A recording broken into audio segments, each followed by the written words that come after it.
And I am here with 10th Planet Black Belt Andrew Alexander. I'm Kellen Kaufman from Pacific Skull Sessions, and you are tuning in today for the 170 pound and 145 pound divisions Purple Belt Invitational Pacific Northwest Grappling. So appreciate you guys all tuning in.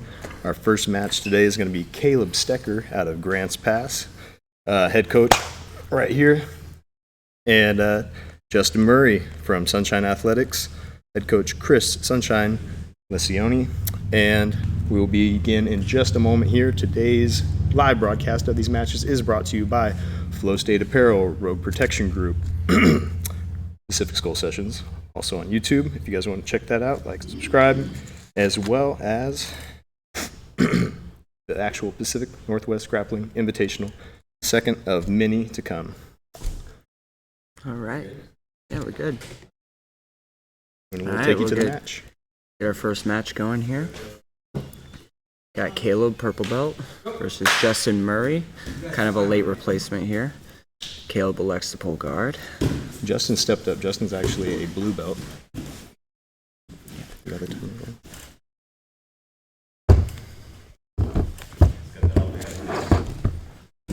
Justin attempting to pass. Caleb looking for the sweep here.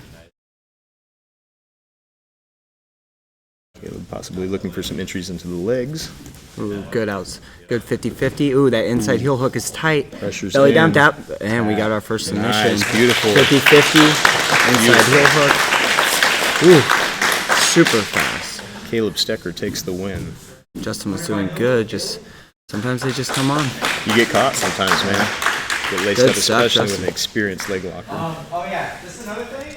You guys are all professionals, you're all adults. Reffing today is Haven Kuki, our resident brown belt. Just got his brown belt a couple weeks ago. That was nice to see him get that, man, honestly. Yeah. He's been putting that Long work in time for a coming. long time, yeah. He was our Pacific Northwest Invitational 1 champion, claiming the 155 title before moving up to brown belt. Yep. So, Moving on to our next match here, we got Kevin Shaughnessy from American Top Team Portland versus Connor Holverston out of 10th Planet Portland. this Connor, student from Phil Schwartz. We got Kevin representing Fabiana Scherner up in American Top Team. Ooh, the action. looks No got delay like a on the big action. sleigh, but you know Kevin's got a really good guard, so this is really where he wants to be.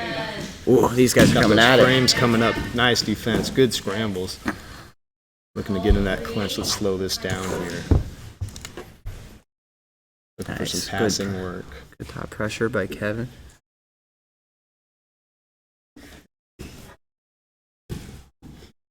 Nice. Kevin looking for a body lock pass, kind of climbing up. Sitting here in a little butter half guard from Connor. Now, Kevin's a 3-time IBJJF champ as well as a Naga Nogi expert champ.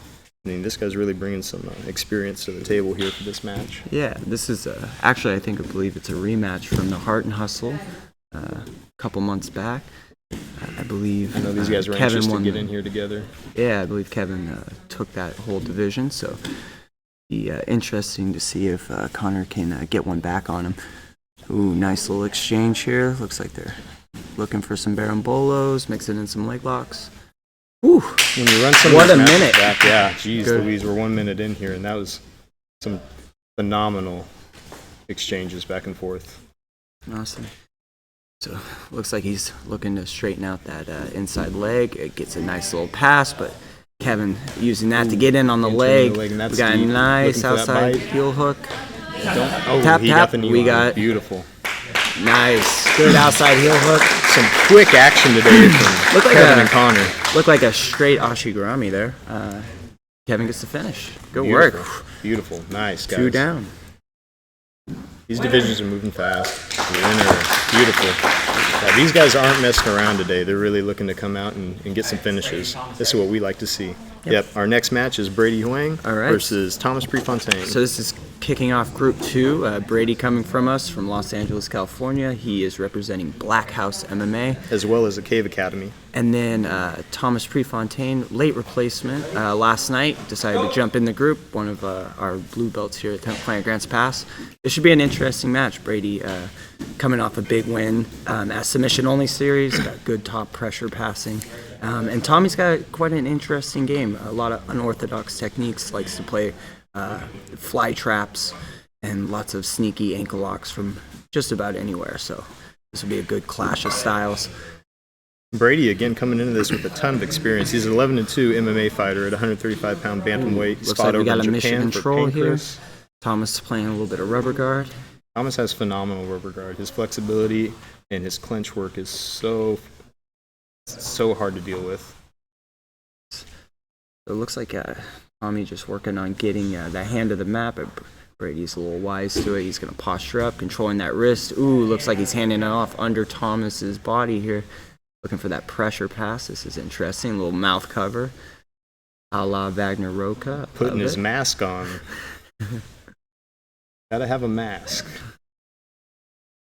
Ooh, There you nice. go. Gets his hand free. Let's see if we can get some open guard working.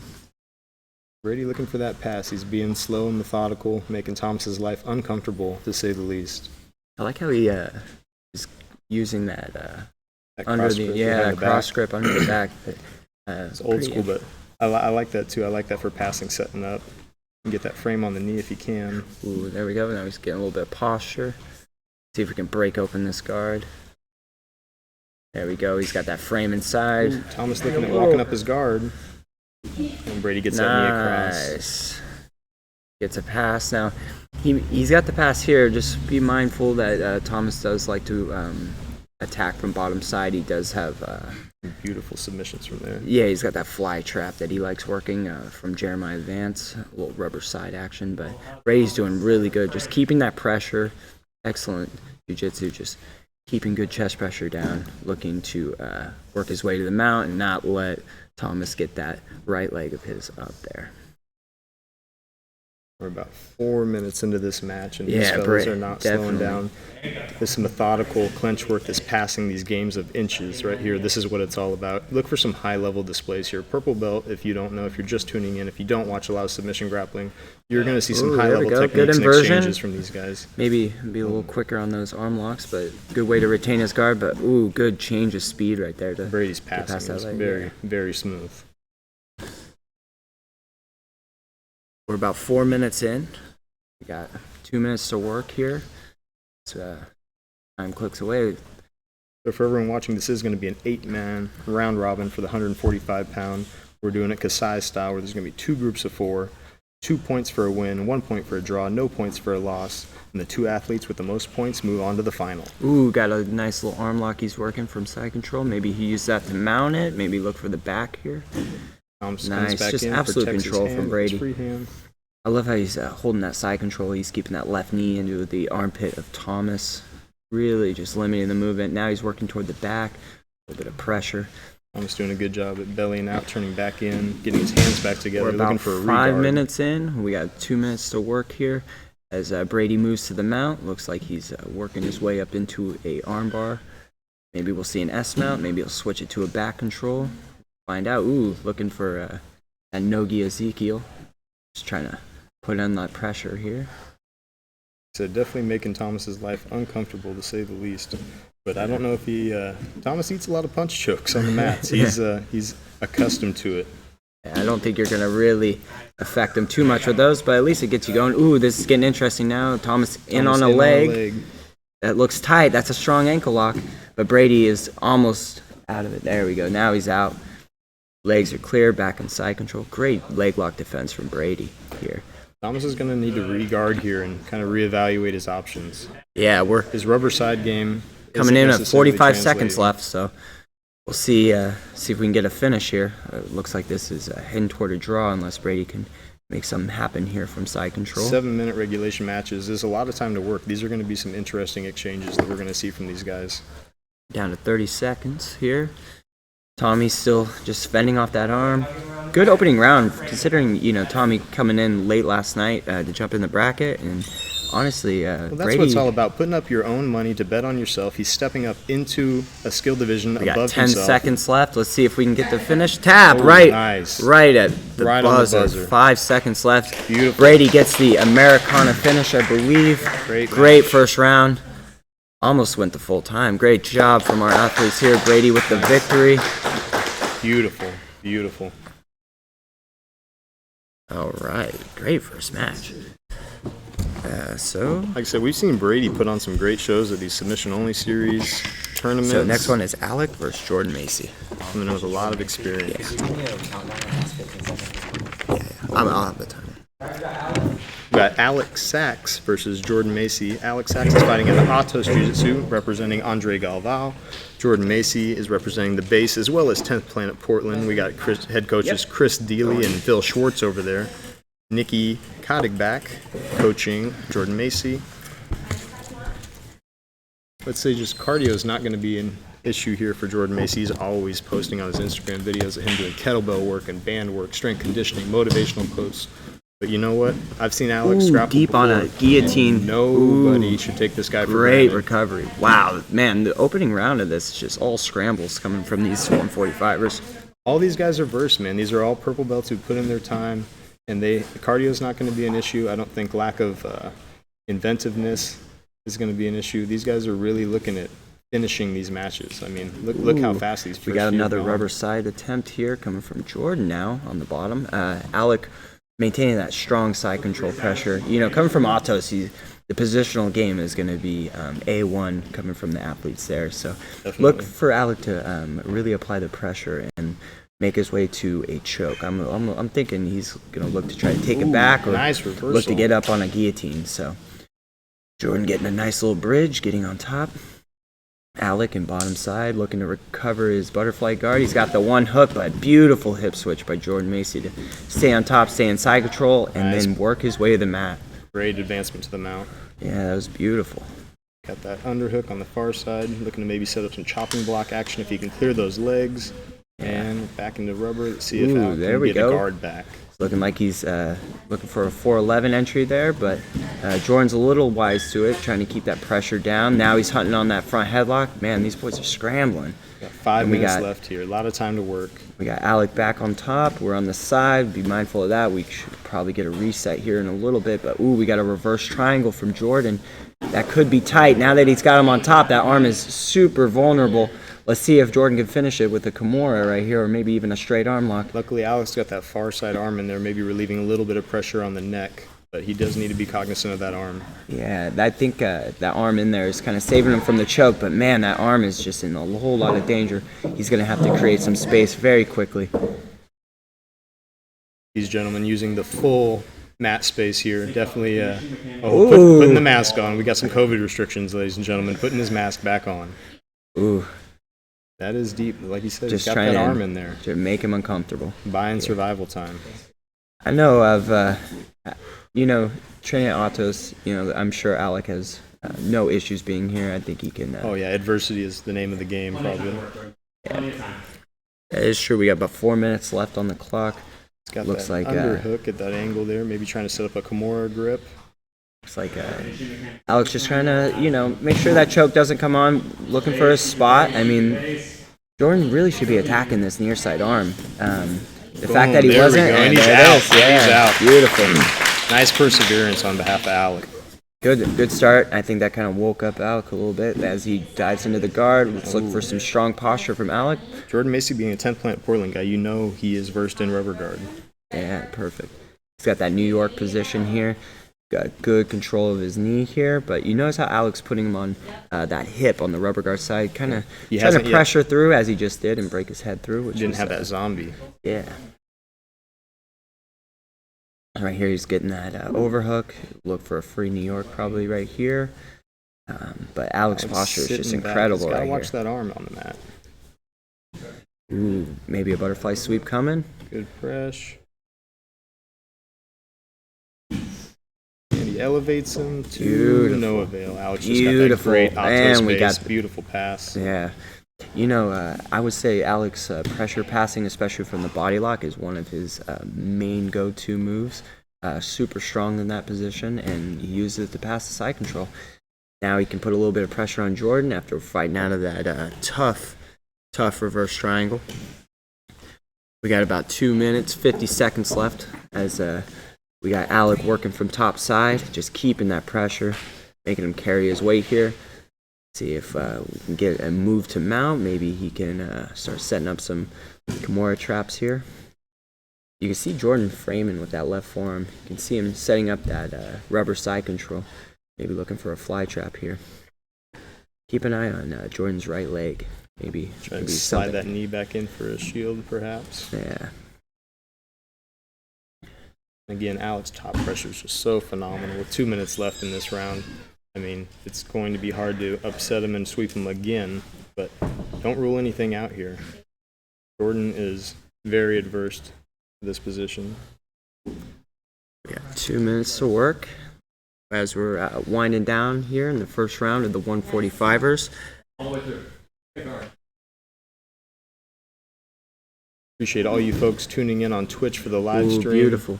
I love the way Alec is just floating on those butterfly guards, looking for that hip switch, obviously. But that body lock, again, once Alec gets to the body, you know he's going to want to use that to pressure pass his way to side control, as he does right now. He's trying to drive that left knee across, open up that half guard here.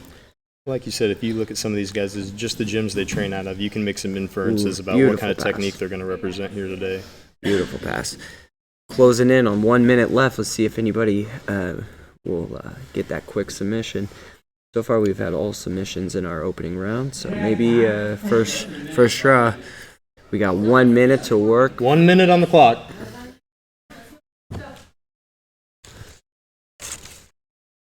And this is our fourth match of the 145-pound division.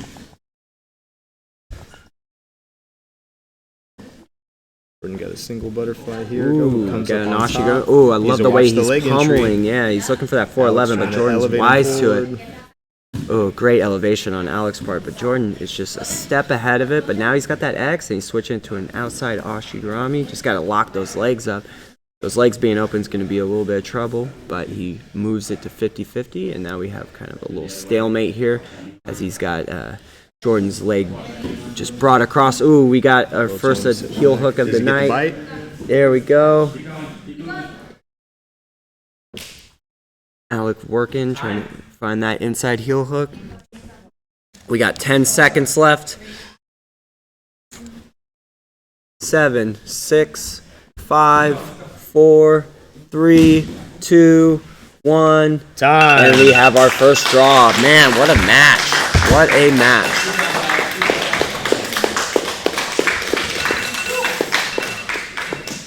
Excellent job. And so that goes down as a draw. They each getting a point for the first round. Beautiful. Keeping pace with Brady in that bracket. Fellas. Excellent, excellent. Who's our next match here? Well, this isn't working because you can't see the time.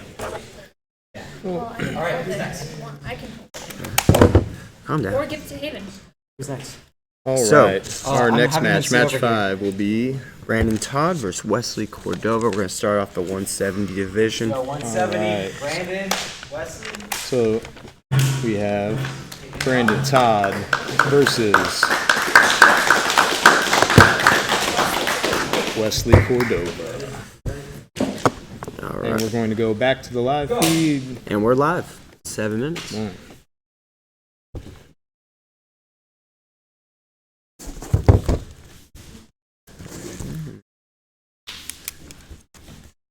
All right, feeling each other out. A little bit of wrestling now. Brandon got a good collar tie.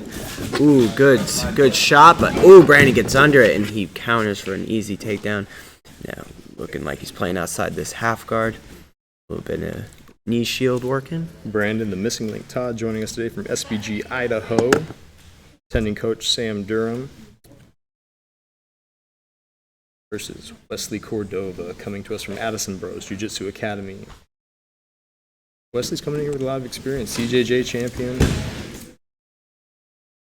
But don't count Brandon out either. Pro MMA record of 5-2 at lightweight. Brandon want to give a shout out to his father today, Matt Todd. Hopefully he's tuning in on the live stream. Facing toward it.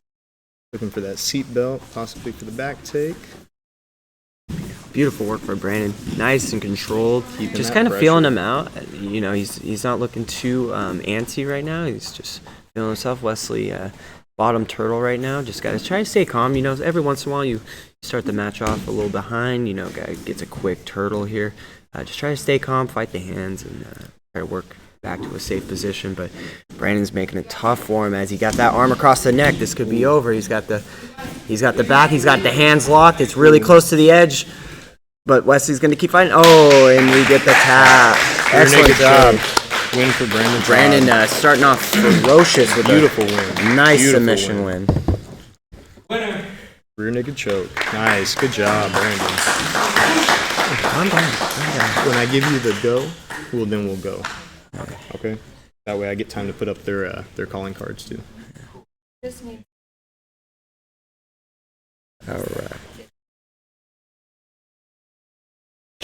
It's fine. So our next match is going to be So first off, we got Morgan versus Giovanni. Morgan Matizak versus Giovanni. Boom, boom. Guys up here. Morgan Matizak versus Giovanni Ramirez. And here we go. Hit start, and then perfect.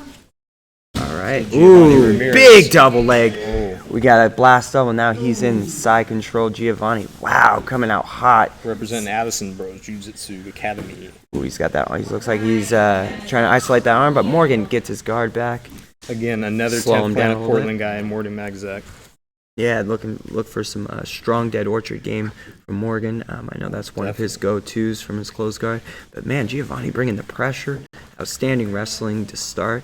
Let's see if he can open up this guard and get rid of these grapevine hooks that are kind of limiting him here right now. Ooh, we got our mission control, but Giovanni pretty hip to it as he postures out. Trying to break down that posture, I think, is such a hard step in initially getting into that rubber guard. Once you have those frames, it's such a strong position. And being a 10th Planet Portland guy training with Phil Schwartz, you can definitely expect Morgan to come out of here and start throwing up some submissions from the bottom. Oh, for sure. I'm pretty sure Morgan was up north at our 10th Planet Seattle this week getting ready as well with the Dead Orchard legend himself, Nathan Orchard. So Oh, yeah. we'll probably see maybe a finish or two from Morgan today from that rubber guard position. Methodical, looking to get posture broken. Giovanni just taking his time, posturing up. Trying to open the long legs of Morgan is going to be tough. So good attempt there, trying to stand up, put some pressure on those legs of his as they're kind of just battling with the grips from the closed guard. Oh, look at Morgan walking up that high guard, getting to his initial mission control. Let's see if he can start to clear that arm. And back to full.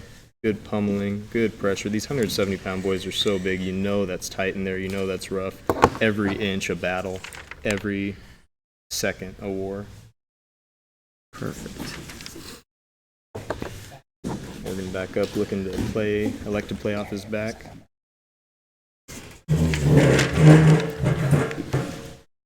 Morgan looking for that hip bump, regarding.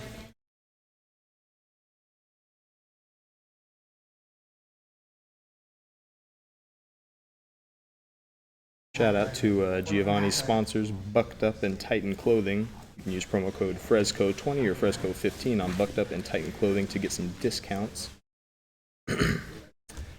Ancient Elite Performance, Shock Raw Coffee, Ohana Mana Juice, and Mad Ritual CBD Balm sponsoring Morgan in his performance today. Sponsorships at Purple Belt, I think, are so important for these athletes to be able to get the gear they need, get the accommodations they need to come out and compete in tournaments like this. Putting $100 behind your name and betting on yourself, I think, is the foundation of these Purple Belt and Brown Belt invitational tournaments like we're hosting here today. So important to give these guys a venue, especially during these times, to be able to come out, compete, represent their gyms, express their skill, and just really get that good competitive mindset edged up as we move into some bigger tournaments coming up here. Exactly. These guys putting on a show here. We got a little bit of top half pressure coming from Giovanni as he tries to break through that tricky guard of Morgan. Looks like he's got the half guard now. Let's see if he can use that to advance his position here. Maybe. Nice. Looking like he's going to try to come up for a free New York here, which is just, overhook control, kind of setting up that rubber guard, maybe from his half guard right there. Look for him to walk that guard up. Yeah, Doing a good job keeping the posture, but man, I'm telling you what, Giovanni is so tough. Look at him stand up with another man on him. Yeah, that's a big boy to be just picking up off the ground there. But, good break. On the butt, yeah. Good little break fall by Morgan as he gets him right back in the guard. But this time he's got the arm trap, so let's keep in mind on the left side. We got about 3 minutes to work now as we're about halfway through.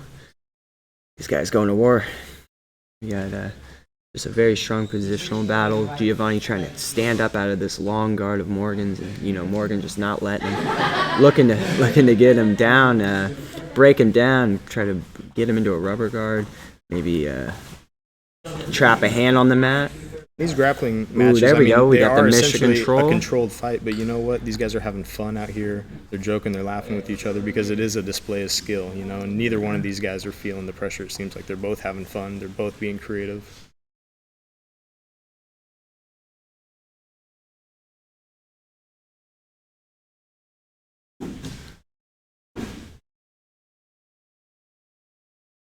Again, back in closed guard, just, it's really tough trying to break open a closed guard here, especially with a guy as long-legged as Morgan.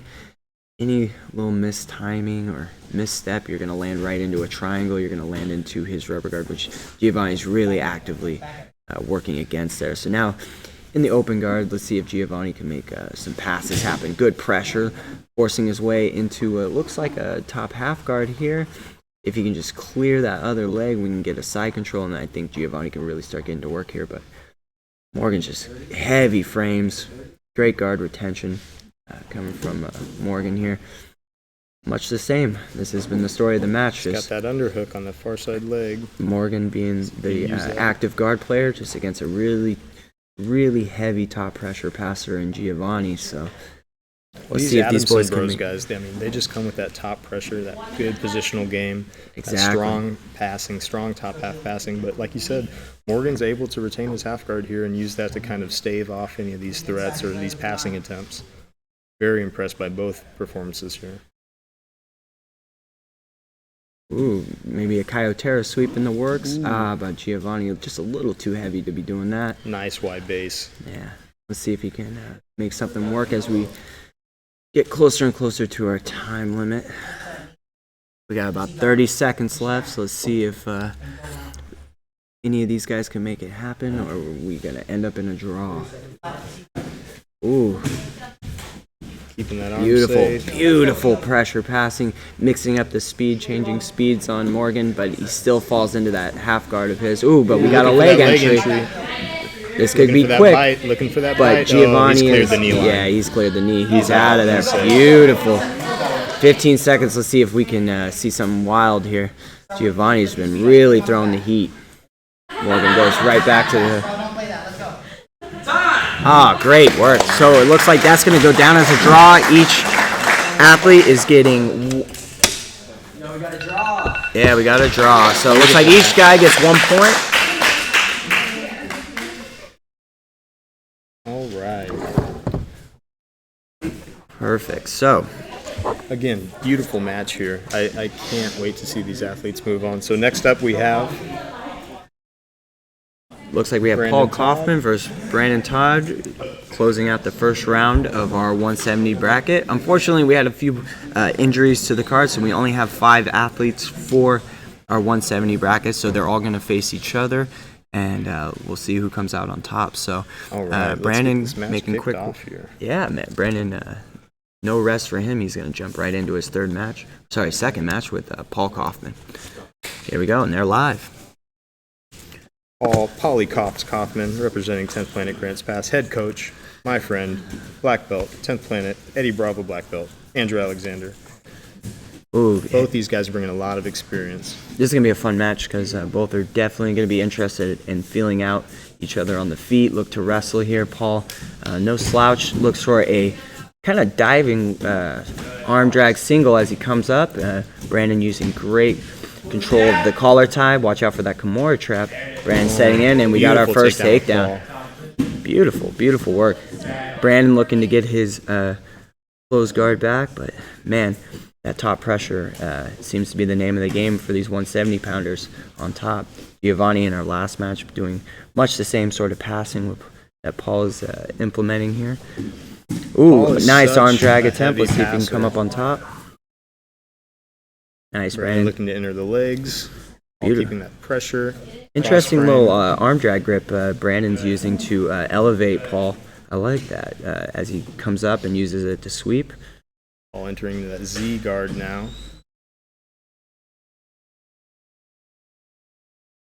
Brandon coming all the way from Idaho here to Oh yeah, SBG Idaho. Brandon, the missing link, Todd. Beautiful top pressure here. ooh, got that Looking twister to clear pass. those legs and enter into that twister side.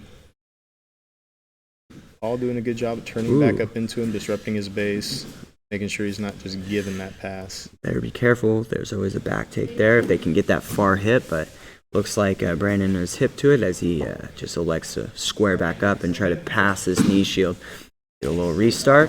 Man, great action so far. Oh man, these 170-pound athletes, man, they just bring a different kind of pressure, and you see it on the faces of the athletes in some of these exchanges. You see that Exactly, pressure, that exactly. strength, that extra weight.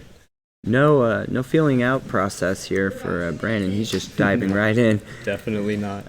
These gentlemen are both coming for the win, both looking for submissions. He's just, battling from like this quarter Z sort of position. Kind of has a knee shield in, kind of has that RDLR hook on the bottom leg. Interesting sort of half guard open position we have right here. Well, with head coaches like Jesse Brock and Jake Martinez, you know that Brandon Todd is going to be coming out. He's going to be looking for nice passes, good pressure. and Yeah, top that offensive. strong Oh, look at that MMA leg pressure injury. game. Ooh, but we have a nice knee bar attempt. Let's see if he can get Paul's legs opened up. But he uses it to pass, actually, which is a tricky sort of pass to set up there. Make him think the leg and then go to the pass, vice versa. See if we can see more of that from Brandon. Brandon being the little bit taller athlete here, it seems like he's got a little bit of base here that's disrupting Paul's sweep attempts. But Paul Kaufman's so good at elevating his opponents, so good at disrupting their base. It's just, it's phenomenal to watch these guys battle back and forth for position. As we close out round one, be sure to, blow up the comment section here on the stream, share, try to get more people in, get some eyes on these guys as they battle for the $1,000 prize. We had a few people back out, unfortunately due to injuries, so with only being the 5 guys, we're still going to give away the $1,000 prize, so let's see who takes home that money. We got 411 here from Brandon, but it looks like the legs are open up, and he Ooh, comes watch that up on the back arm take. triangle. He hit this in his first match with Wesley. He was able to come up on that same arm drag Exactly. to secure the rear naked choke, but Paul a little hip to it. Haven't seen it in the first round. So back to this kind of Z guard as Brandon just looks to put that pressure on him. Beautiful scrambles from these two. Nobody really giving an inch. I know their cardio both looks really good as we get an inversion with that kiss of the dragon, looking for the back take, but Brandon's hip to it. He's going to high leg out of there and just go right back to his little headquarters position he's been sitting here with. Just heavy knee cutting pressure, trying to break through that knee shield. Well, Paul Kaufman, submission underground vet, 2-0 kickboxer. Neither of these gentlemen are adverse to the lights or the cameras. They're both just out here giving true displays of their grappling with no pressure put on them. You can tell these guys are both working. They're both comfortable. They're flowing. Submission after submission attempt, sweep after sweep attempt. Well, really yeah. trading. These exchanges are nice. Yeah, both being coming from mixed martial arts and kickboxing backgrounds. Definitely, as we mentioned earlier, Brandon no is strikes, also it's a pro little 5-2 lightweight. Yeah, so getting punched in an MMA match is a little more hard to do than just a simple grappling tournament. So you can definitely tell they're comfortable, with these no strikes and just looking to grapple. But good scramble from Paul trying to come up. Paul is stuck in bottom turtle here as Brandon looks to work this front headlock. Be mindful, you can't get put to sleep here. I mean, if you watch Ricardo Almeida, Matt Hughes, I believe he put him out with that same sort of grip. Yep. Of course, a little tighter. It looks like he's more setting up a Darce here, but here we go, looking for that back. He's got that arm rolls across. through. Can he get a second tap Paul of the Kaufman's day? gonna need to stay icy here. I mean, Brandon's missing that bottom hook right there on the right leg. So all can Paul clear really his has to hips. do is, clear that hip, get over. Maybe watch out for a leg entry of Paul's own, but he just elects to get out of there and reverses reversal. it. Wow. Beautiful. All right, Beautiful time scramble for from these Paul to gentlemen. answer back with a back take of his own, but Brandon a little too quick as he resets and gets him back into that knee shield. Beautiful pass. Paul slides right into side control, applying that heavy top pressure that he's known for. Look for him to start isolating one of these arms and setting up some armbar Kimura transitions. Exactly. Good frame from Brandon into the neck of Paul. Just trying to keep him down, trying to avoid those arm triangle setups. It looks like Paul's trying to set up here. Good positional jiu-jitsu. A lot of scrambles coming from these two. Oh, but we have a leg entry, but he uses that to wrestle up. Paul needs to watch his neck. Yeah, it looks like great scramble.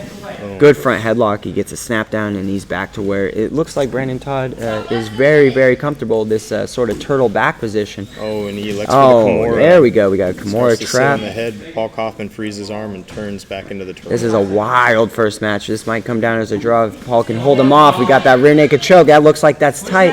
Paul's got his hand inside. Paul's a very tough Oh, competitor. yes, you're Don't right. look You got for that any bottom easy hand taps in. here. You're going to have him dead to Oh, rights. beautiful toughness from Paul. But Brandon's still on it.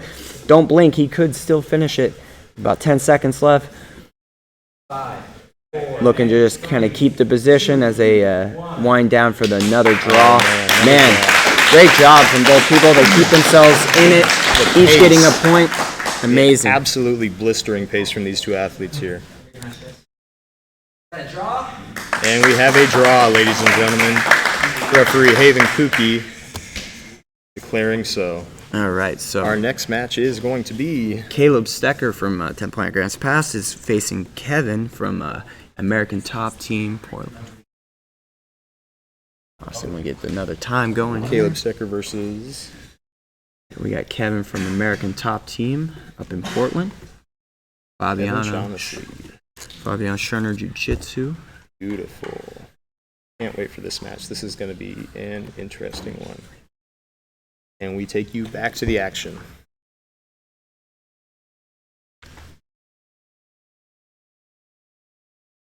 All right, round 2 of the 145 division about to kick off. Here we go. Kevin Shaughnessy out of American Top Team Portland, representing Fabiano Scherner, and our very own Caleb Rope Stecker. You don't want to know why they call him the Rope, from 10th Planet Grants Pass. Yeah, ooh, looking to elect. He looks like Caleb being a lot more aggressive this go around. They had a very, very long war at Heart and Hustle a few months ago, going about 12 minutes before Kevin was able to get the finish.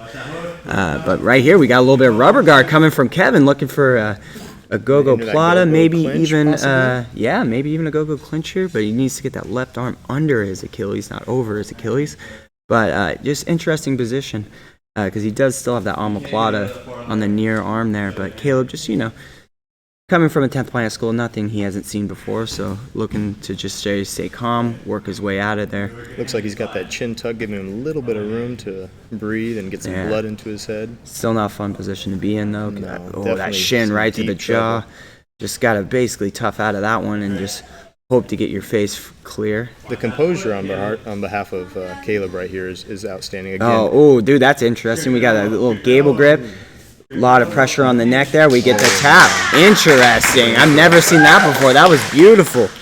man, Kevin Shaughnessy really representing here. But That's is not his- the end for Caleb because this is a round robin, so he will Yeah. have his chance to get his points back up coming off a good submission win. Beautiful. prior. Kevin makes his way closer to the final, scoring another 2 points with a submission. Very quick work of Caleb Stecker there. Man, that was interesting. Kind of the Boss Rutan sort of, is it Boss Rutan sharp machine they call it? Yeah. And it'll mix with a Just go-go plata. nasty. It's Just pretty crazy. nasty. So our next match is going to be Man, Kevin looking good early on. So, moving on, we have match number 9, Connor Holverson versus Justin Murray of Sunshine Holverson. Athletics. versus Justin Murray. Both coming off. Can't wait. This is going to be a good one. Yeah, both had a rough start to their first match, so So we're back to the action. they're going to both come out looking to get some points on the board. Connor very good on the feet as he gets put down with a double leg. I spoke a little too soon, but Justin got a great shot there on him. Got the butterfly guard from Connor as we start off this match.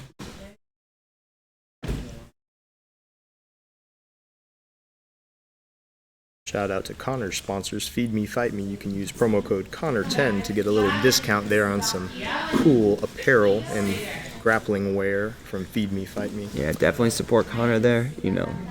Sure, he would love to bring in some sales for them. So looks like he's coming up for a good back control. Can't quite see if he's got the other hook in, but he's definitely got that left leg in deep as he looks to just kind of slow Justin down and set up his rear naked choke here. But Justin, quarter guard. Nope, back to the. Justin with great defense, just getting his way back to bottom out. Maybe he can work to come up on that sweep here. Looks like he's trying to block the knee, kind of like that isolated arm. Yeah, maybe looking for an Upa sweep, but Connor's base just a little too strong right now. Oh, good bridge, but watch out for the arm as you come out from the top, and he uses that to escape. Beautiful work from Justin there as he gets out of danger, and he's back in the closed guard looking to pass. Justin, again, stepping up from blue belt to compete with these purple belts today at 145 pounds, and just hats off to these gentlemen, especially the ones stepping up out of their skill division, because you know what, putting your own money up, betting on yourself, traveling to these tournaments and competing is the bread and butter of the jiu-jitsu community. I really, truly believe that. Nice. Good, Justin, looking to kind of dive into that pass, but he's stuck in, kind of an omoplata here, but it looks like he spun out. Effort. Really what we need to start seeing from Justin is we need to see him posturing up and not letting people control his head so much here. Doing a good job with those C cups. There we go. Armpits. We got that. You got those passes. Yeah, he's got that half guard, but he is in that Kimura trap. That Kimura grip. Watch for the inversion. Great pressure by Justin, kind of keeping his head in, but he's not out of the woods yet as Connor tries to find the back. Be careful of the arm. He spins through. The arm is extended. Fully extended. It's extended. Wow. Beautiful. Man, such great defense by Justin, but it's hard once you get your hand isolated like that. Not a whole lot you can do there. Connor's just such a ferocious athlete. It's hard to come out and be. Beautiful work. Connor secures the 2 points for the submission as we move on into group number 2 of 145. Let's see here. So we're going to start off with match 10. We got Brady versus Alec. Both these guys came out firing in their last matches. Brady able to secure Americana in his first match with 5 seconds left on the clock. Let's see if he can do a little bit more with the tough Alex Sachs coming from Atos Jiu-Jitsu. This could be the match of the division here. Both these guys, they come to bring it. So we're ready. The timer has started, and we are live. So Back to the action. we got Brady feeling him out on the feet. Both great wrestlers. Brady coming from that MMA experience. You know he's going to be comfortable on the feet. Alec just kind of elects to draw him into his rubber guard here. Entering right into the meat hook. And See what he can do with that. Don't let the Atos rash guard fool you. Alec definitely started at a 10 plant gym up here in Eugene, so he is definitely versed in the rubber guard system. So don't be surprised if you see some go-go platas be coming from Alec and stuff. So, good pressure pass as he works his way to side control here on Brady. Both look very calm in these positions here, so looks like they're going to reset him, give him plenty of room to work with as Alec works his way to the top side control.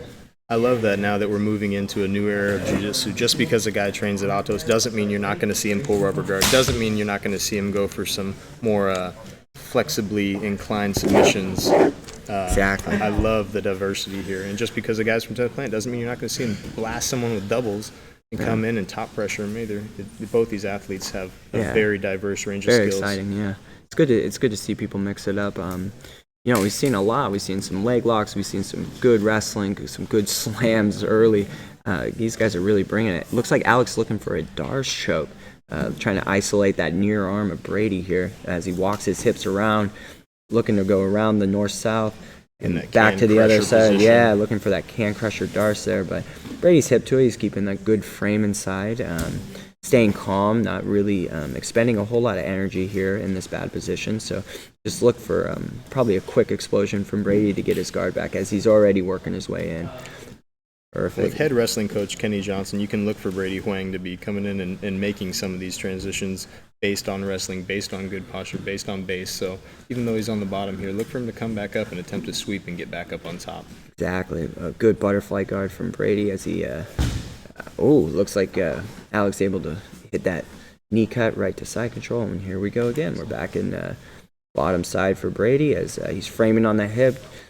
Really looks like Alex looking for that darts. Every time he's landing, he's looking to get that isolation, but just hasn't been able to lock it up. And Brady with a good inversion to reset the position and get back into top close guard. Looks like referee Haven's going to move him back to the center just so nobody goes out on the concrete.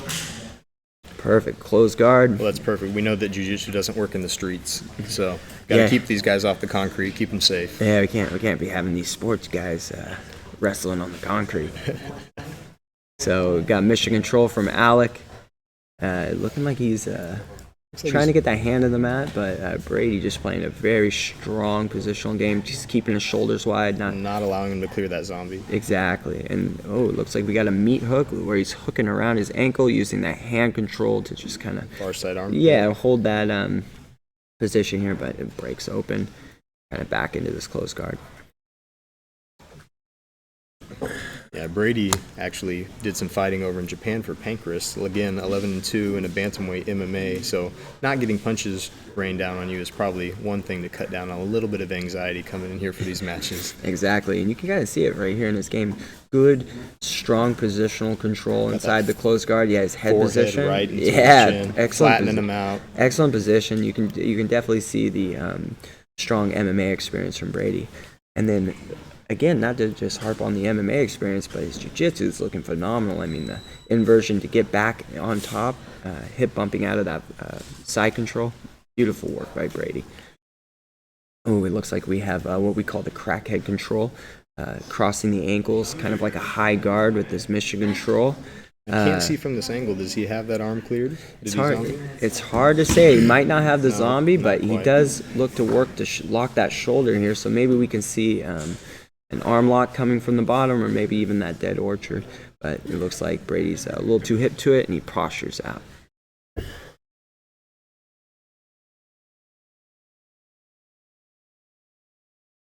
Alex Sack really impressing me with his guard today. Really coming out, being versatile, looking for submissions even when he's in a disadvantageous position. Yeah, you can tell he's really looking to attack with that rubber guard. Every time he lands in the close guard, he's always looking for that mission control, which is pretty cool to see.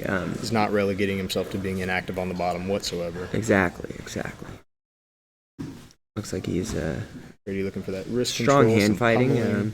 Let's see if the guard is open. Let's see Alex if he starts opening up. Maybe capitalizes on that. Yeah, I think Alex is going to have to start opening up and forcing some transitions from Brady, because Brady's just and we got a mask holding it. violator. Yeah, we got another mask being applied here.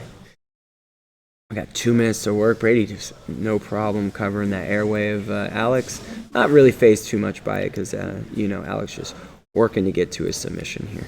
Brady Wong again looking to pass that arm to the far side underhook to himself to set up some of that passing. We saw that in his matches earlier. Yeah, like that technique. Old school. And possibly getting Alec Gogo really flipped for his trouble. Got to clear that foot in front of the head, but Brady just not giving him that space he needs to work, and it's slowly working it. You just got to really drive that elbow across, work his way there. Do we see a go-go clinch coming? But hard to see, but Alec needs to get that right hand under as he forces the omoplata, uses that to roll through. Alec takes top position as he grabs that Kimura grip. On the end, he uses it to sweep. Oh, wow, what a scramble. Beautiful. What a scramble, Andrew. That was a beautiful Kimura trap from Alec. Just a little too sweaty at this point in the match to hold on to it during all those escape attempts. But, man, great look as we're rounding out on the last match. Less than a minute left here. Yeah, here we go. We got 1 minute left. Quite a few submissions, couple of draws here.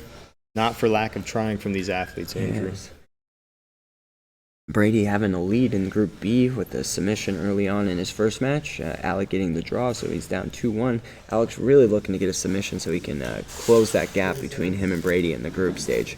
Oh, beautiful, beautiful shoulder lock attempt, trying to lock that shoulder to set up that armbar. But again, the posture from Brady in this match has just been incredible. So much action.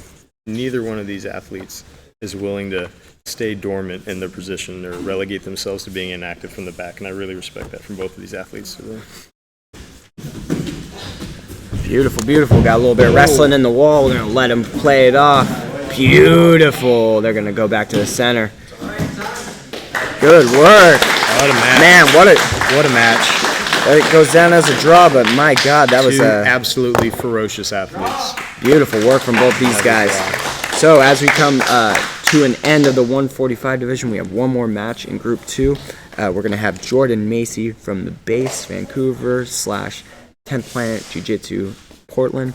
He's going to be facing 10th Planet Grants Passes, Thomas Prefontaine, a late replacement. So we got purple belt versus blue belt in this round. Let's see if Thomas can rally back and get a submission on the board.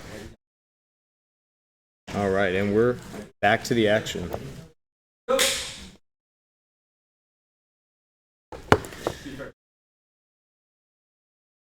Jordan looking very calm as he looks to wrestle with Thomas on the feet. This is a rematch, actually, I believe, a year or so ago at an in-house tournament up in Portland. They faced off at one of Phil Shorts' events.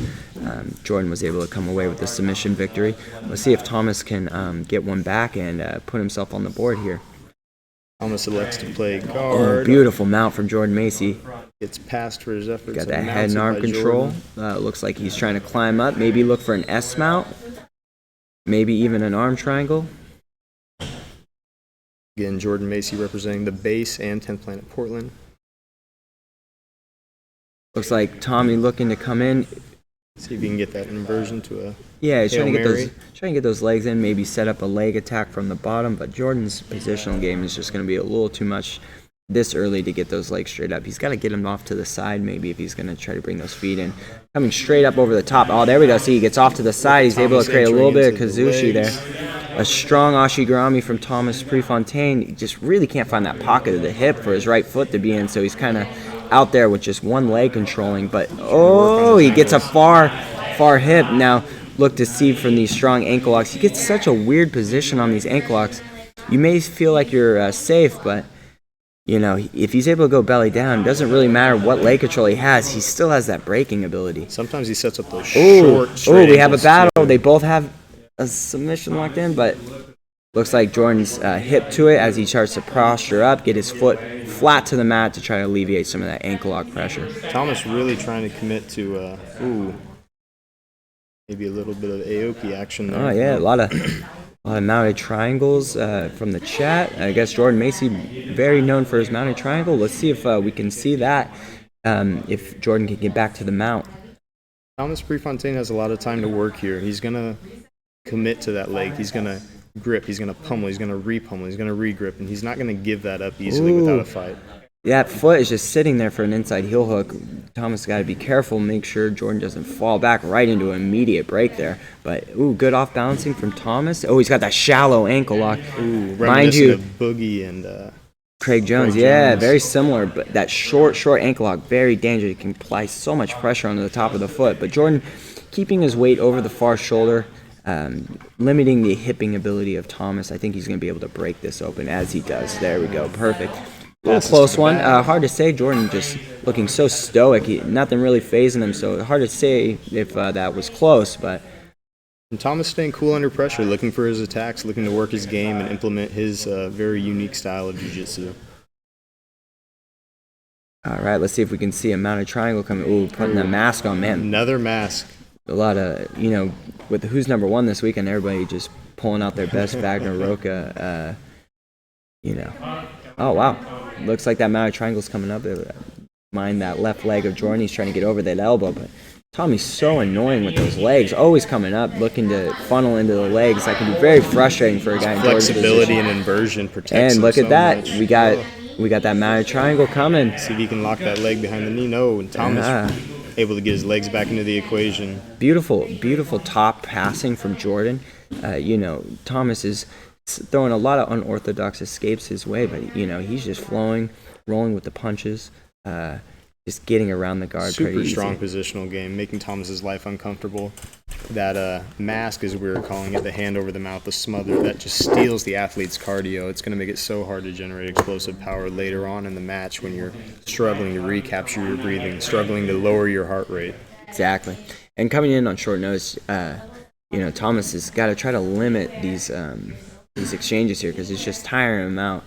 Jordan been prepping for this for a couple months now, so Jordan's in shape, looking for that arm triangle. He's got a good chopping block in place. He's using that good head position to keep that elbow connected to Thomas's head as he works his way, trying to lock his hands and maybe finish on the far side here. But although Thomas is only a blue belt, he is a Andrew Alexander 10th Planet Grants past blue belt, so you're going to have him dead to rights. You're going to have him absolutely dead to rights to get this submission. He's not going to give up anything.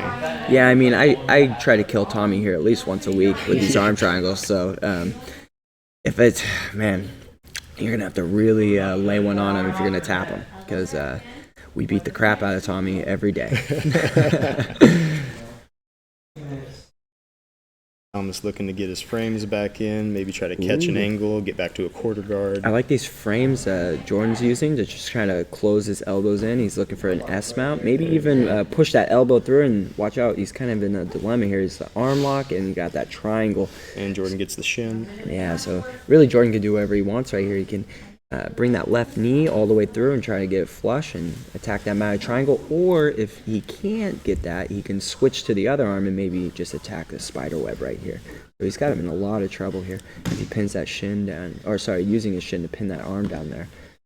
A little kind of gift wrap position. Maybe he goes arm triangle on this side. We'll I'd like to see more activity from Prefontaine with the legs. Oh, and that's gonna a be deep hard Americana. It's pretty deep, but he's going to need to get that elbow to the body. That elbow's a little too far away to get a lot of braking pressure on that Americana. Thomas making those micro adjustments. Oh, gosh. Let's not start that on the chat. Can't be doing that. No. Oh, look. He's got Thomas's right elbow in the pocket of his hip. He's going to be looking to go up into an S mount. Maybe once those legs come off, he can come off to the side and look for that arm lock. That is the problem when you're trying to defend those ankle lock attempts from the bottom. When they bring those feet up and they try knocking you off, you are susceptible to an arm lock there. Yeah, you got to stay cognizant of that. Keep all your tools safe here.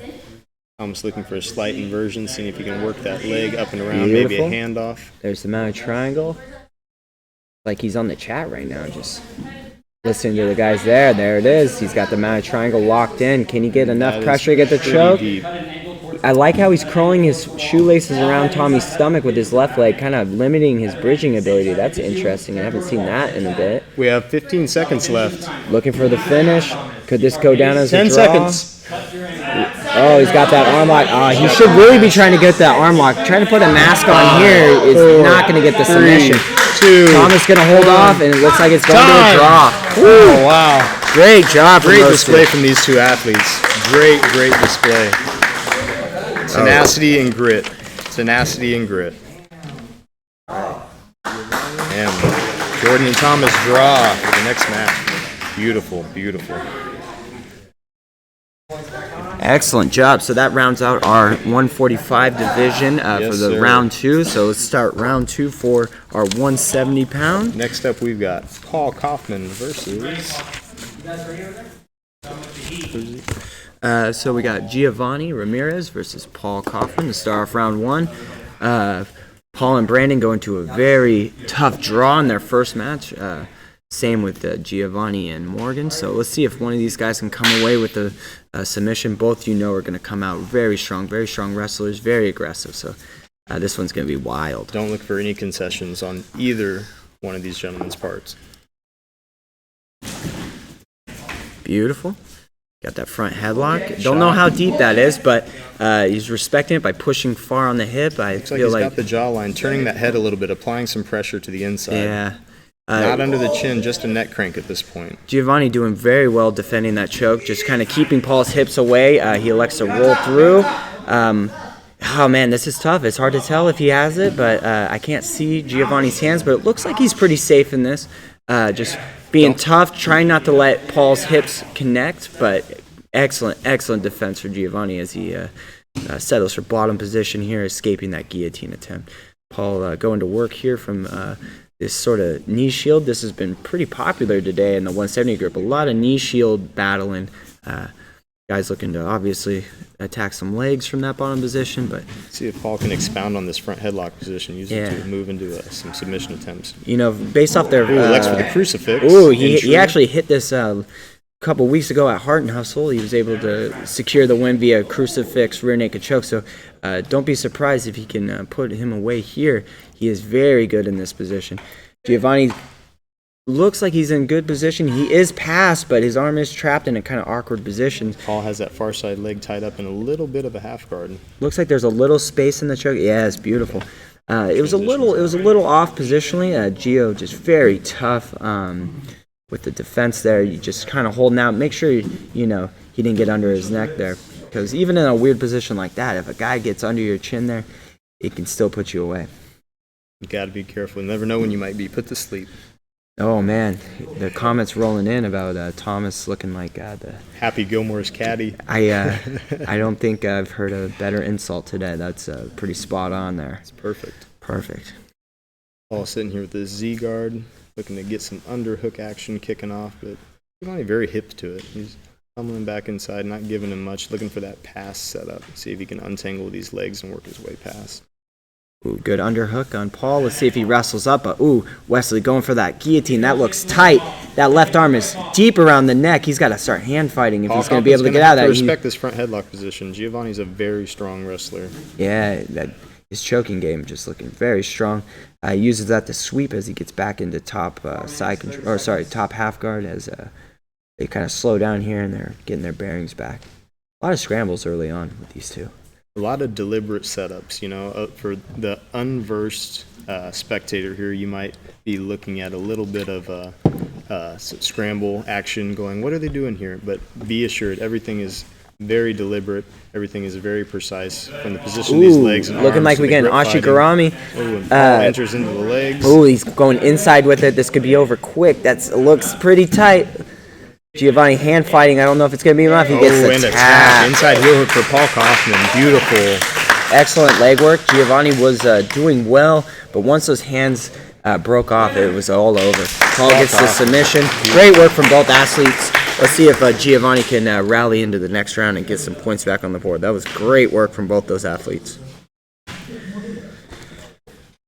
All right, so for match 13, we're starting off the second round of the 170-pound division.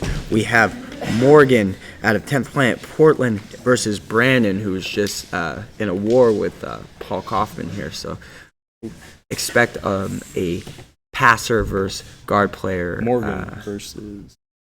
Dang. All right, here we go. Looks like we're ready. The time is live. Here we go. Back to the action. So Morgan really trying to implement his closed guard in his last match. You can definitely tell he's looking to get that rubber guard going and get some submissions inside his guard. Brandon, in his past two matches, a lot of heavy arm drags. So be sure to look out for the back takes of Brandon as he looks to go get their necks. Very good scrambles early on from both these guys. But yeah, Brandon really impressed me with these arm drags to the back. He hit two of them in the last round, both on Paul and his opening match there with Wesley. Ooh, we got our first slap. Yeah.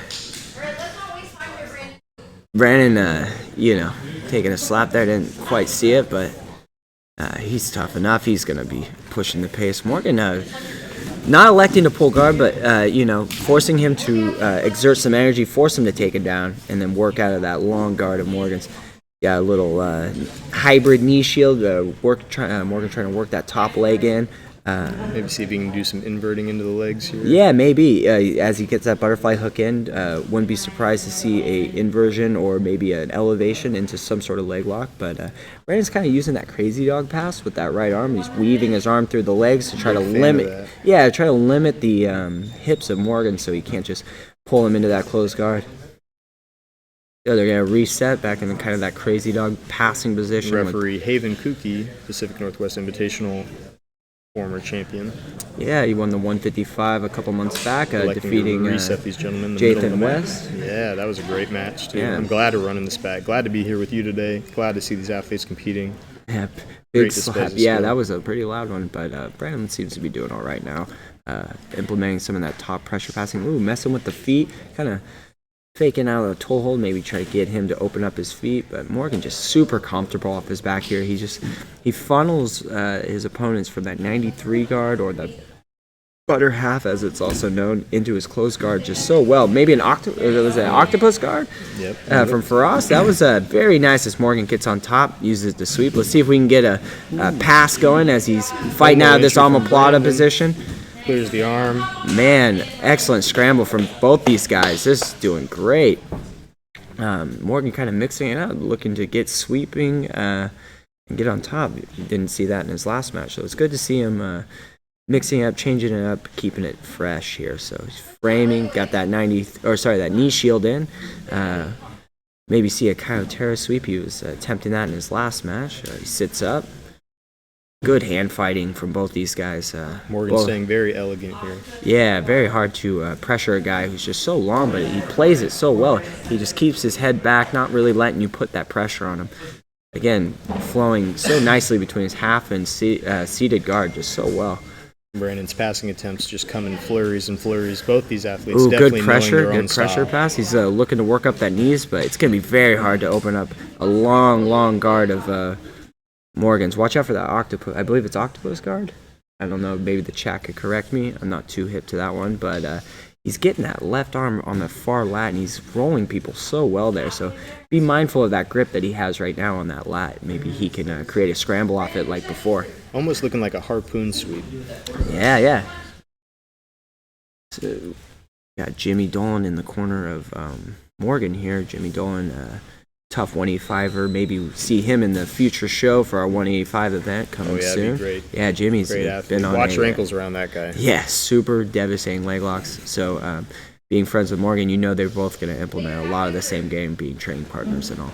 Ooh, good shoulder crunch right here. He's got the butterfly hook. Maybe he can come up with a sweep here. Almost there, but the base is just too good for Brandon. But, he lost the sweep, but he got what he really wanted, the closed guard. And now we can see some active closed guard from Morgan here as he looks to break down Brandon Todd. You hear Brandon Todd's coach, Sam Durham, in the corner giving him instructions to stay active, keep passing, keep flurrying these Oh, we got our attempts. Michigan troll. Oh, he got that arm trap. That is high. Could we see a dead orchard here? It's hard to see, but it looks like the left arm of Brandon might be poking out. So it could have to switch to a regular triangle, which he does. Let's see if he can cut the angle. Morgan getting a nice tight sub right here. Let's see. Edging that elbow outside of the triangle. See if he can cut that angle and Brandon just address. hanging tough, trying to stop the angle of Morgan. It looks like Morgan going to kind of like a double bag position. He's going into his rubber guard from here. there's the neck.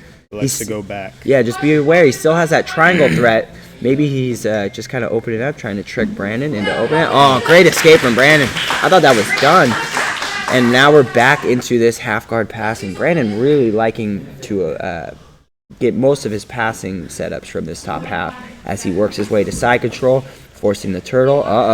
He's got that vice grip. Oh, that looks like a deep darce. We got that darce, but the long arms of Morgan keeping those hips away as he trying to turtle up to alleviate some of that pressure. Getting his back. to the mat. Brandon gets that locked. Can he put him away? That's tight.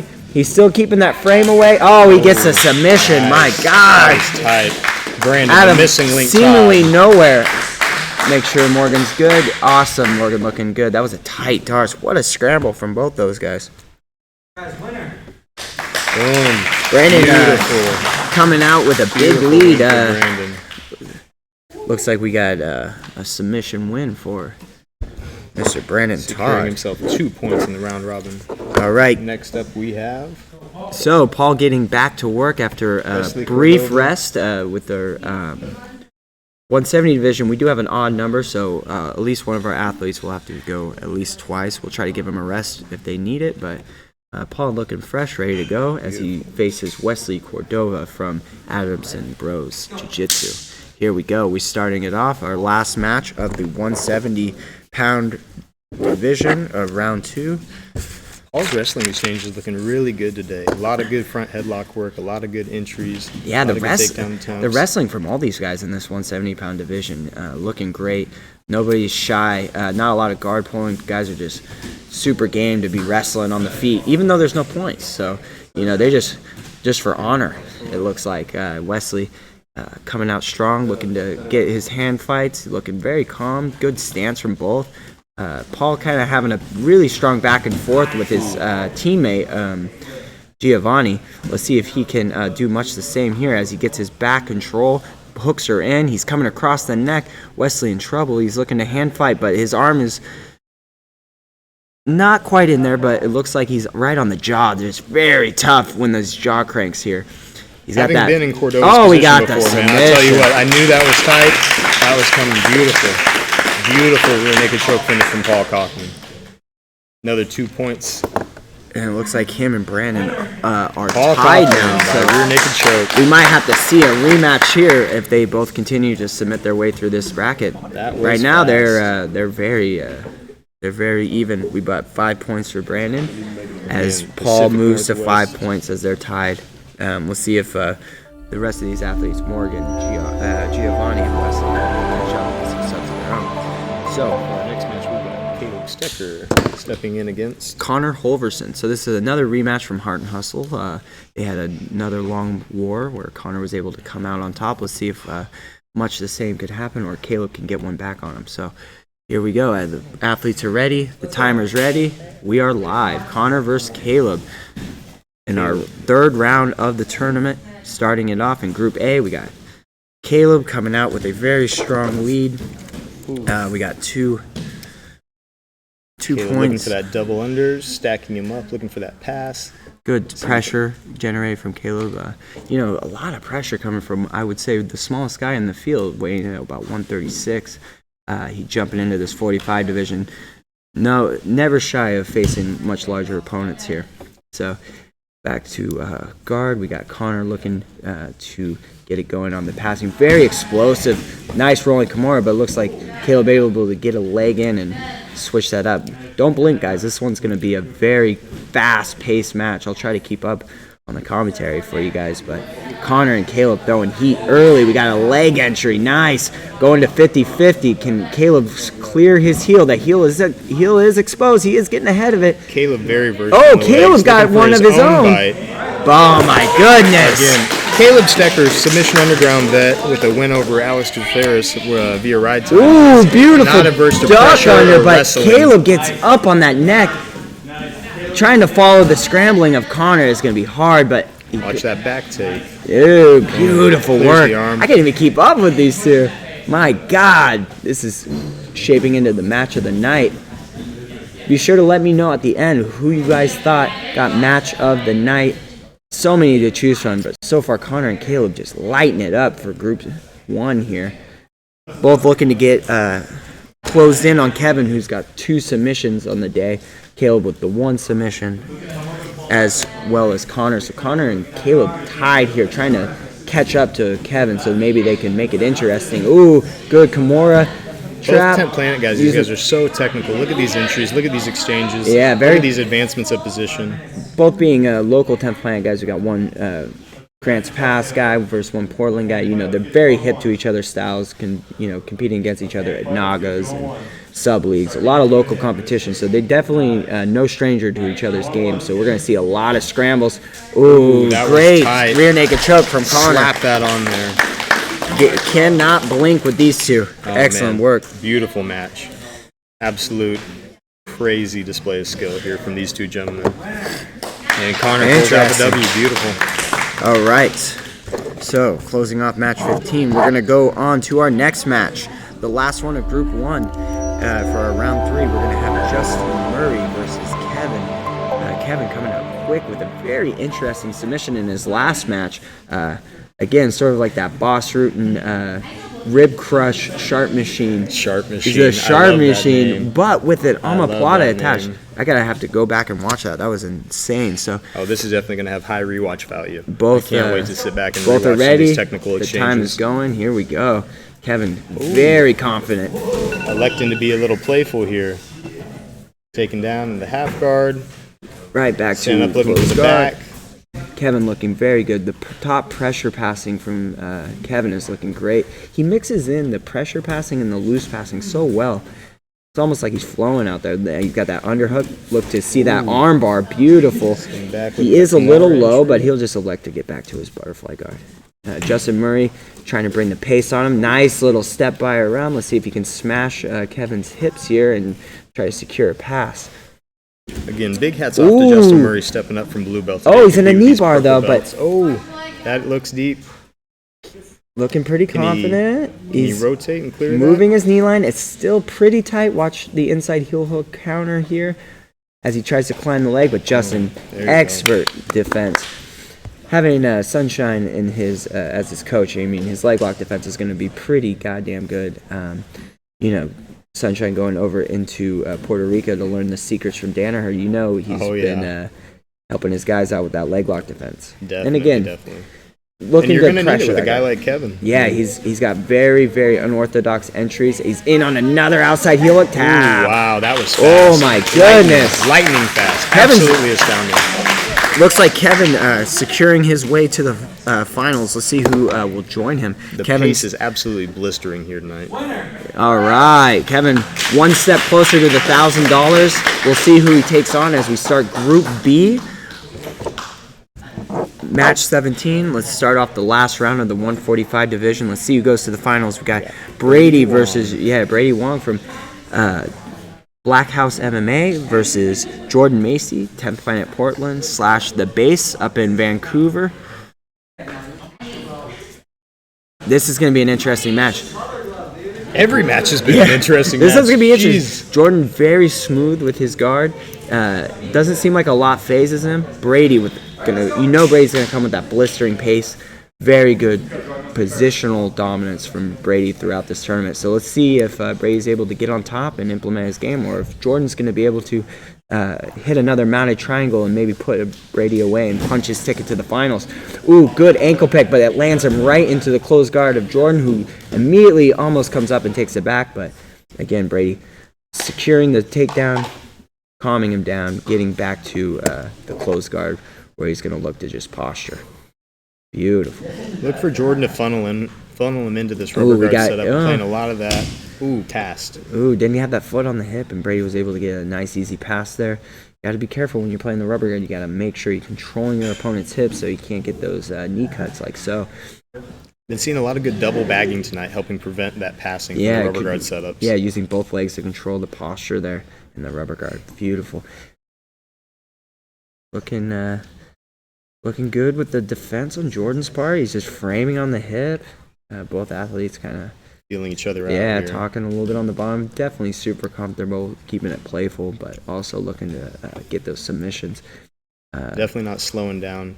Cardio and conditioning for either one of Watch these out athletes for should be a non-issue. the left foot of Jordan looks like maybe he's setting up a butterfly hook recovery.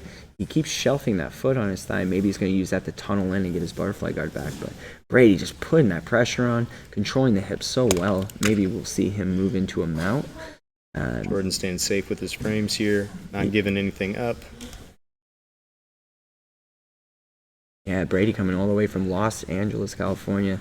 Kind of in enemy territory. Jordan being one of the locals just from a few hours north. Jordan got a few of his teammates here rooting him on. Meanwhile, Brady just here on his own. I believe he's accompanied by his girlfriend. But yeah, he's just here on a mission to get that $1,000. Let's see if he can come away and get a submission. But, he's going to have to escape this triangle first. Definitely a contender for that bag of cash. Woo! With a jiu-jitsu coach like Mike Burrell, pass. you can look for him to definitely there's be the threatening mask a lot again. of these topside pressure. Man, these guys submissions. love covering each other's faces at this event. I love it. Oh, watch out for that arm. Brady was able to secure the Americana finish in his first match. Let's see if he can do that again here as he starts isolating that far arm of Jordan. Brady looking to switch his hips, peel that topside hand off.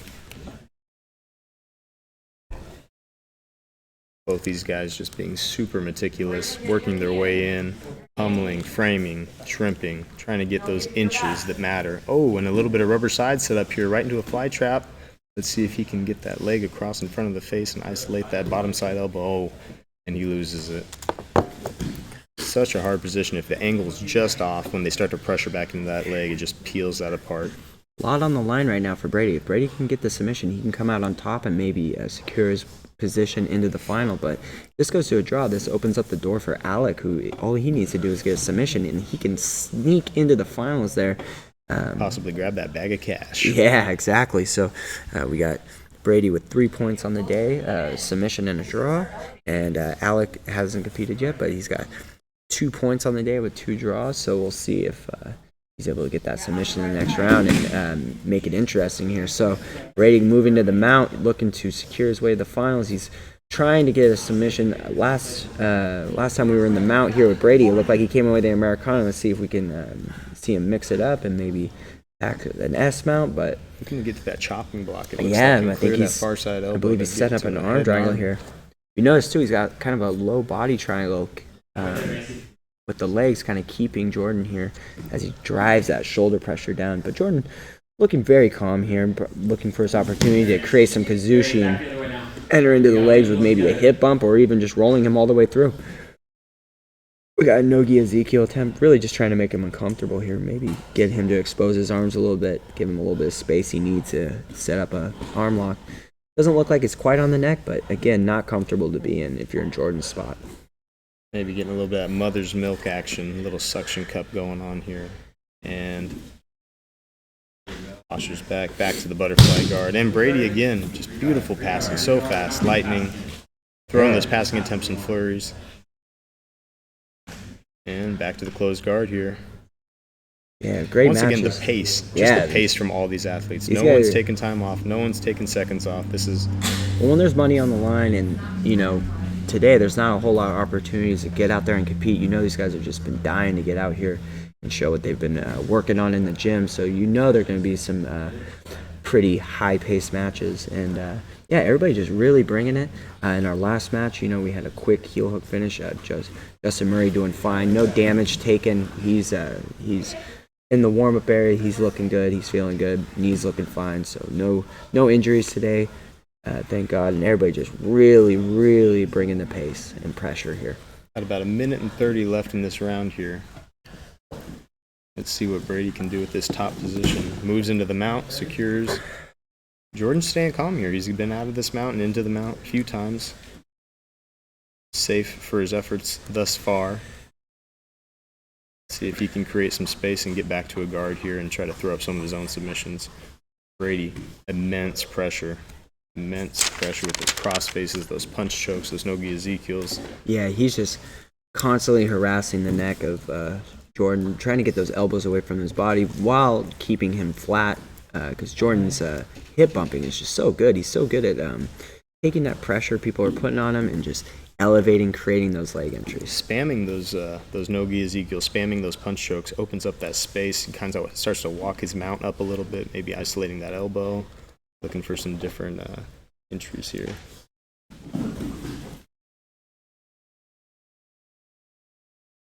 Back to the rubber guard, and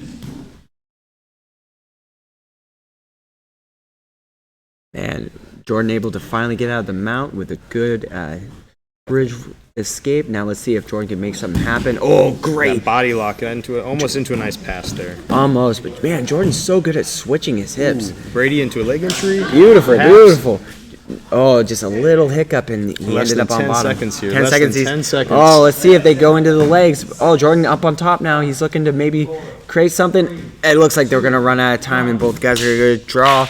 Excellent work. Way to finish.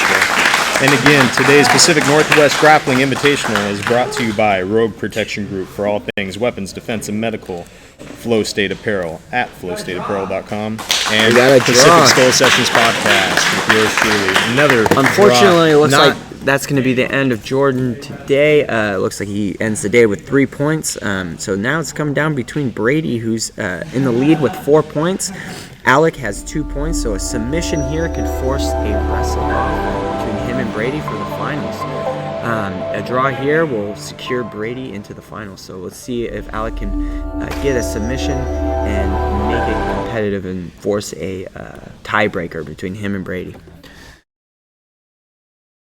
All right, here we go. Take you back to the action. Both athletes are ready. The time is going, and here we go.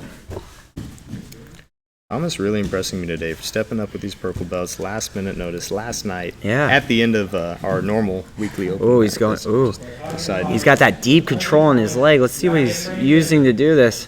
Very interesting attack. It's so unorthodox, so it's very hard in a guy in Alex's position to, just find a way into the pass without walking into something silly like a neck crank or something. A buggy choke there. A buggy choke, yeah, exactly. Lots of unorthodox submissions from the bottom. Thomas doing well, able to go to the draw in his last match.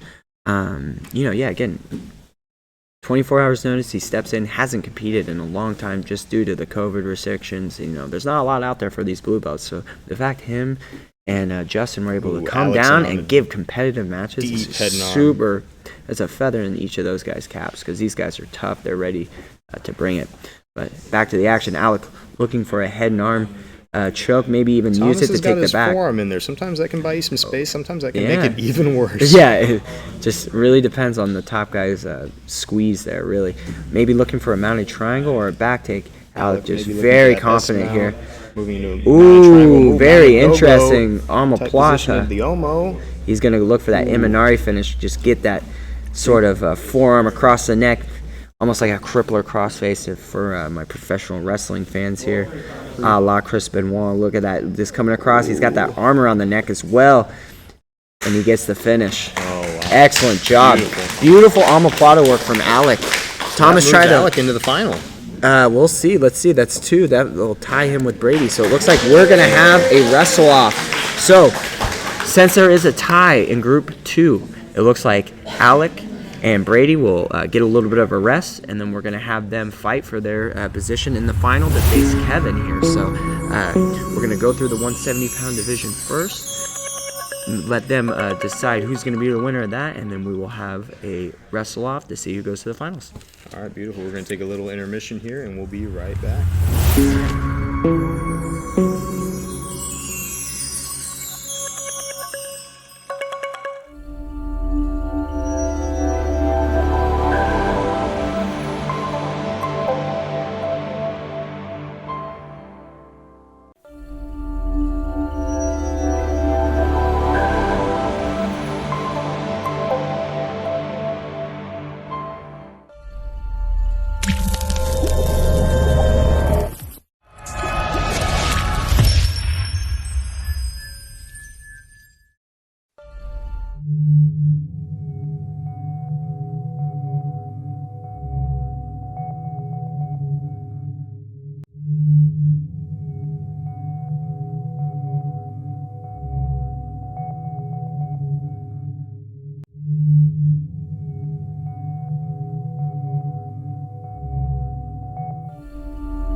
Mikey. All right, and we're back with the Pacific Northwest Grappling Invitational. Coming up, we got Brady Wong versus Alex Sachs. Yeah, this will be a tiebreaker to see who goes on to the finals against Kevin from American Top Team Portland, and we are live. So just mind you, since this is a tiebreaker, we will be after the 7 minutes. If there's no submission, we'll be going into EBI overtime. So let's see if they can get it done in regulation and leave it out of the. Nice takedown good. from Brady. Nice. Both of these guys just kind of leaving off pace today. Yeah, they already had that match. Ooh, Alec looking like he's already made adjustments, playing a lot more of an open guard here. Let's see if he's going to be able to come away with the submission. Both guys super tough here. Pass off that Omo escape. Having already had 7 minutes to face each other, it looks like they are coming out guns a-blazing. They have a good idea of what the other's weakness is. Let's see if anybody can capitalize on it. Beautiful. And Alec looking to walk up that high guard, getting some. And Alex rubber guard looking great today, able to finish with an omoplata in his last match. And just anytime somebody lands in his closed guard, he's just firing right there. Beautiful. Coming nice up, passes. omoplata roll. Yeah, chaining it right to a pass. He's ready to go. He's looking to secure his way to the finals. Brady kind of holding him off here. Ooh, looking like we might have a back take. Alec gets that back. That's a bad spot for Brady. Yeah, he's got such strong legs. He got the body triangle in place, able to secure the back as we continue on. Got his seatbelt. 5 minutes left to work here. With Alec on your back, that's a long time. That's a long time to be in this bad position. But, you know, the way Brady's been toughing out of stuff, I think he's okay here. Nothing really across the neck yet. Hand fighting well. Doing a good Brady's job of addressing those threats. Yeah, he just really needs to work on opening up that body triangle right away and misaligning his hips so he can begin to work backwards and maybe get back to a bottom mount or escape completely. So we should look for Brady to walk those hips back across and start to unravel those feet, possibly. Beautiful. Man, Brady's so tough here. Just hand fighting. Really, I mean, that body triangle is really on there, and he's acting like he's not even in danger. Alex got some ham hocks on him, man. He's got some thick legs for a 145-pound gentleman. Yeah, he's very strong, short legs. I mean, the worst to be body triangled by. But Brady staying calm here, doing all the right things, defending, addressing that immediate threat across the neck. Yeah. I mean, he needs to start to work, open up that body triangle like you were saying. We might have some action here. He's starting to get under the neck, but Brady just hand fighting so well. Alex just accosting him back and forth, just totally spamming these neck attacks. True or false? I believe that's false, sir. Not to my knowledge. No Brandon McCatherine coming out here. As far as I know. Who knows? Maybe he's going to surprise me or something. But back to the action. We got, Alec looking to secure the rear naked choke. Very good head position in here. Seemed very calm and methodical. Yeah, Brady just relaxed right here. He, he's used to being in danger. There's no way you do EBI events with the EBI overtime and not have time in this position. And, being in the winner of the submission-only series, I know he had a few wars that went to overtime, and he was able to ride them out and survive the back control. So definitely not out of the woods yet, but he is looking good. Defending excellent, not letting him get under the chin, and Alec just taking his time, looking for an opening to get that rear naked choke. Those hooks just non-stop. Opens the body triangle, gets the hooks. Brady's got to be careful reaching down for those feet to try to help himself to address those legs because he's leaving his neck open momentarily, and that's all Alec needs here. We've seen that from him. All he needs is 1 second to get in there and get a nice maybe a little wrist lock action, but he's cut across that throat. Here we go. Across the face. You're going to have to get under the chin if you're going to put Brady away. I don't think a face crush is going to do it. Brady switches those hips, but Alec readjusts his body triangles. Beautiful back control by Alec. Definitely been logging in a lot of time here.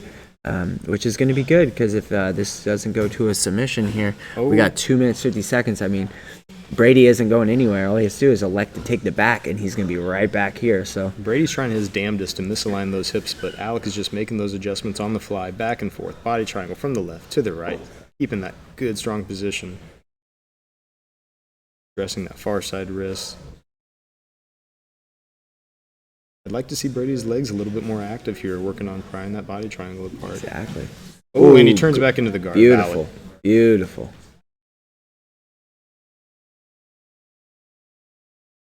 Both these gentlemen just absolute beasts for competitors. We're so lucky to have them here displaying their skill in this 145-pound purple belt division today at the Pacific Northwest Grappling Invitational. Yeah, very, very competitive matches here. Looks like Alex using a body triangle just to kind of keep Brady from posturing up and exploding up. Beautiful hop over pass by Brady as he looks to secure and maybe get a back take of his own.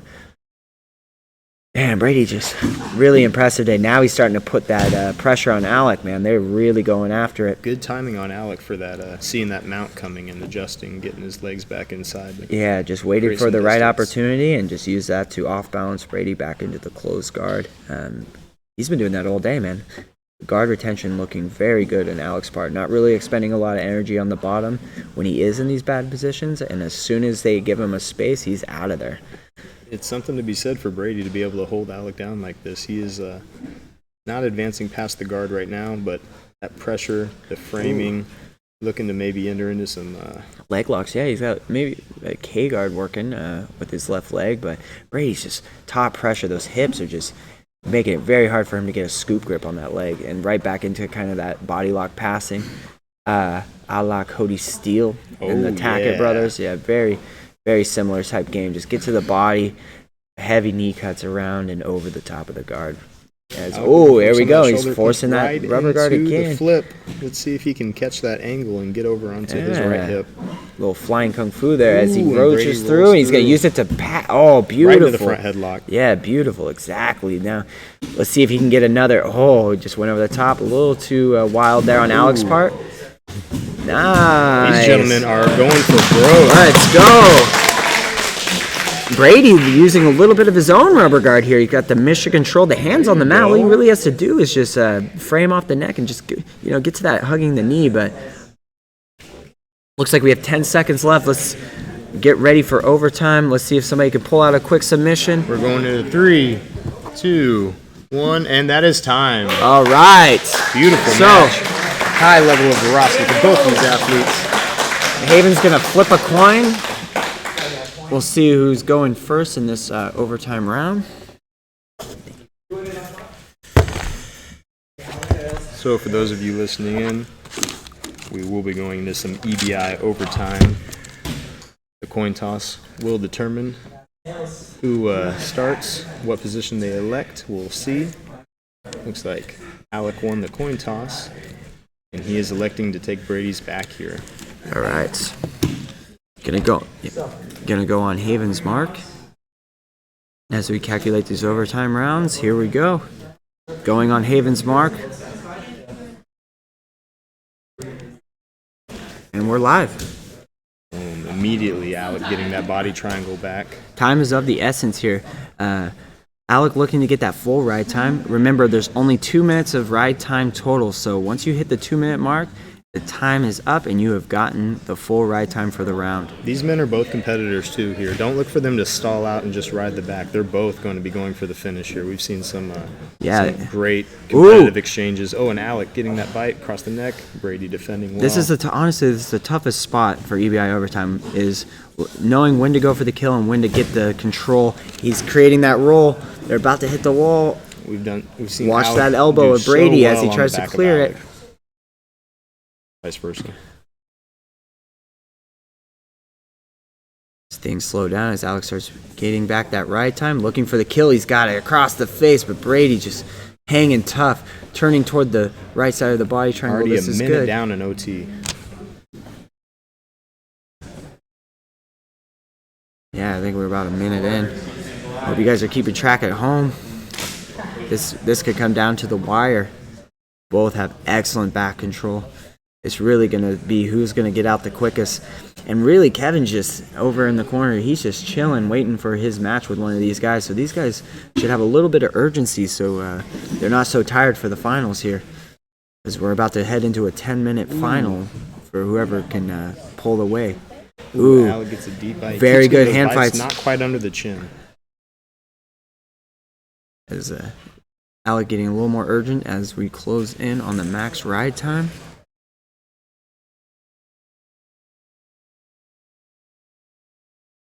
Just these little micro adjustments Brady's doing to stay safe. Really impressive, making those tiny little adjustments to fight the direct threat. Hand fighting position. Time! And they max out the ride time in this first EBI OT round. Brady is electing, it seems like, for the spiderweb position on the right arm of Alec.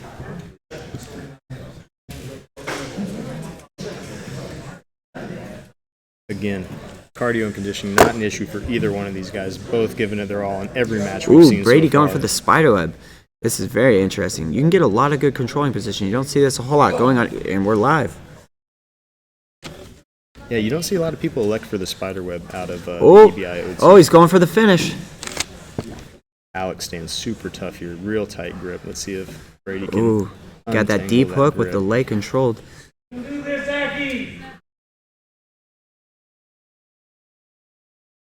Trying to bring that get foot his leg in. in play there on that far side arm.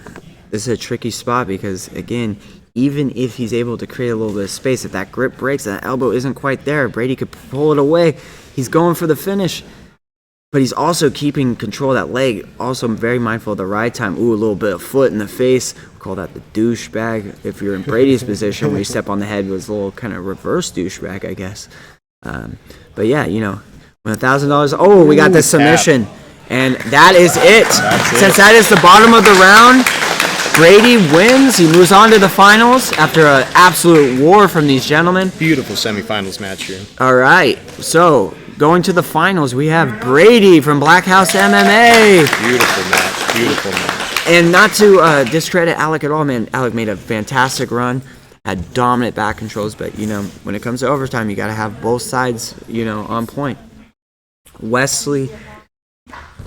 Yeah. So right now, starting off the last round of the 170-pound championship, we're going to have Wesley Cordova versus Giovanni Ramirez, both teammates, eager to jump in. So we'll get a little peek to their home training situation, so we get some teammates battling out here on the PNW mats. I love seeing teammates grapple against each other because you know these guys have had hard rounds in the gym. You know these guys have had hard training sessions, and it's cool to see the timing and the aspects where they kind of use what they've learned about each other over the course of being teammates to their advantage and seeing what they can pull off against the other guy. See some real technical exchanges when you know what to expect. Exactly. They both definitely have rolled with each other a bunch.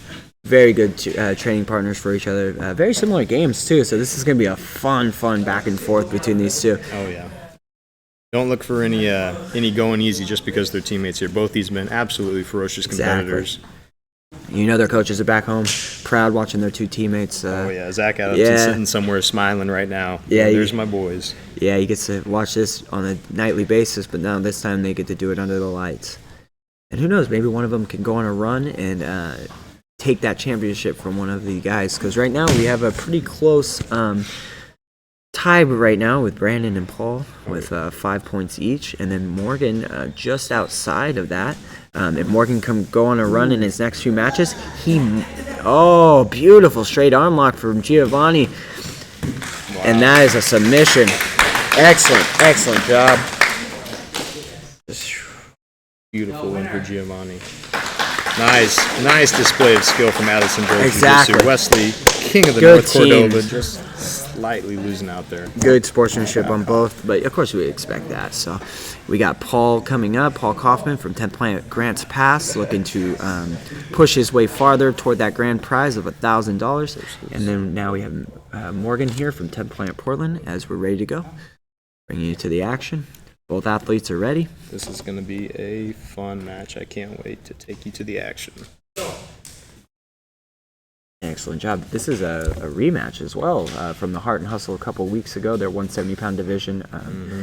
You know, Morgan doing very good in that show, having a 27-minute battle with brown belt Josiah Iwamizu, and then going on to face Paul later that day. Paul was able to secure a leg lock finish, but now that both men are a little bit more rested, not coming off such a long war, let's see if Morgan can get that back and get a submission of his own on Paul as he gets him into the triangle. Very tight. Let's see if Paul can manage to keep his shoulders wide and circle out of it. Mind you, Paul's he is got a also in little bit an of a arm hand lock in there there. too, but Nice. he finds his way out of it. Paul looking great today. Strong frames. Yeah, all these guys looking super strong. Morgan showcasing that excellent guard of his, just looking for that hip bump triangle again. Looking for it. Now he has the arm lock on the near side, but Paul's able to clear and maybe create some sort of scramble to get to that back. Ooh, another triangle from Morgan as he... Morgan just throwing up these submissions. Yeah, in mass. Morgan's and got Paul- nothing to lose today. It Paul may looking for be... leg entry here. This See is if a he can very... regather that knee line. Very similar position we were in at Heart and Hustle. Let's see if Morgan was able to learn anything from that and come up with some counters, which he does. He escapes and gets him back into his 93 / kind of knee shield here. But Paul putting on that pressure. Oh, beautiful back step. Well, maybe a little bit too far as Morgan's able to sort of clear his leg. Not out of danger yet, but he still has that right leg kind of saving him here as he Beautiful solidifies. that kind of dogfight position. Paul. Yeah, very beautiful. Kind of threatened the turtle, and now he's got the weave, those long legs. That's beautiful. Man. Paul Kaufman pulling out Excellent, another excellent beautiful job. win via leg lock. Yeah, and with those weaves, they're very tough because they're basically a double Achilles lock, and with the long legs, that's going to be very, very tough to withstand. So Paul gets the win. Beautiful. Well, Paul's from Baltimore, so he knows a thing or two about a weave. He knows one when he sees one. Let's say that. Oh, how dare you? How dare you, Kelly? And we're canceled. And we're canceled. Excellent job. So, next up, we have Brandon Todd from Idaho here. He's going to look to close the gap on Paul Kaufman here, get himself a submission and keep it tied up to force a final. And then he's going to be facing Giovanni Ramirez, who just got the quick straight arm lock. Let's see if he can do it again and make himself a run toward the finals.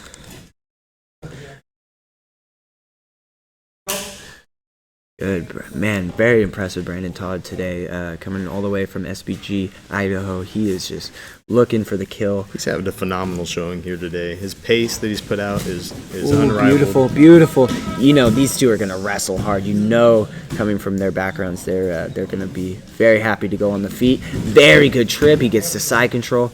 Let's see if Brandon can answer back. Giovanni looking to ride that momentum and look for another submission win. Maybe close the gap here on Paul and Brandon and maybe make a case for himself to be in the finals. But as we stand right now, we have Paul in the lead with 7 points and Brandon right behind him with 5. So if Brandon's able to secure a submission win right here, he could tie it up and force a finals match for the 170. Ooh, looking like a sneaky Darce attempt, but I think Giovanni's pressure is going to be a little too much for that setup. Yeah, he's climbing the body. Maybe he could take the back there, but man, that sneaky little Nate Diaz, a beautiful Barambolo attempt off of the crab right there. That was excellent job Both of these from guys Giovanni. getting creative. Yeah.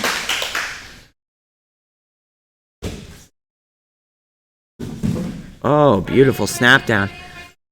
Brandon looking pretty calm on bottom. He's got both hands controlled, but Giovanni, look for him to jump toward the back, maybe even a guillotine of his own. I know he both likes the headlock and the back control, so Seems like Brandon's staying tight here, waiting for him to make the move.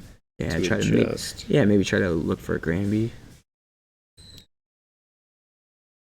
Ooh, beautiful. There's the back take. Good, very nice good body body lock. lock. Let's see if he looks to jump or he looks for to fly into that crab ride. But he's in a knee bar. That could be a big issue right here if he's able to get across, kind of in that Russian Might just end up cowboy. using that to pass. There you go. Beautiful. Back up on top out of that Strong right De La entanglement. Hiva from Giovanni here as they kind of reset, and Brandon looks to get some passing off of his own. I hope you guys are enjoying the show. Be sure to subscribe to our channel. We'll have the replay live on our YouTube with individual matches cut out as we go along. Be sure to show some support. Follow these athletes. Give them some love on Instagram. I'm sure they would all appreciate it. Beautiful front headlock from Brandon Todd. Got that headlock. Oh, nice trip, but Wesley uses it for a Sumigashi, but again, back into this, he's going to look to dive on a leg, maybe use that to fake into a guard pass. And again, you can catch up with all these grapplers on Instagram at Pacific Northwest _Invitational. You can see the posters for each athlete, which has a link to their Instagram account, so you can follow their jiu-jitsu journeys beyond this tournament. absolute set of studs competing here today. Brandon looks for that little arse entry here. Let's see if he can cinch that up. Looks pretty deep. Let's see if he can drop those hips and maybe acquire a leg. Okay, looks like we did have a tap. Good. Haven letting him kind of wrestle on, but, Giovanni knew it was on. That's a second darts today from Brandon, too. Brandon's Excellent job. Super phenomenal. impressed with both these guys. Giovanni just coming out firing, but Brandon was able to withstand and tie it back up. So it looks like we have a tie right now, potentially. We have Brandon sitting at 7 points, followed by Paul at 7 points. Let's see if any of them can break through with these last couple matches. All right, so what's our next match we're looking at here, Andrew? So moving on, we're going to have Morgan facing Wesley Cordova. Let's see if Morgan can rebound from his last match and secure the submission win. We know he loves to play that guard. He got very, very interesting half guard sweeps, and here we go. Perfect.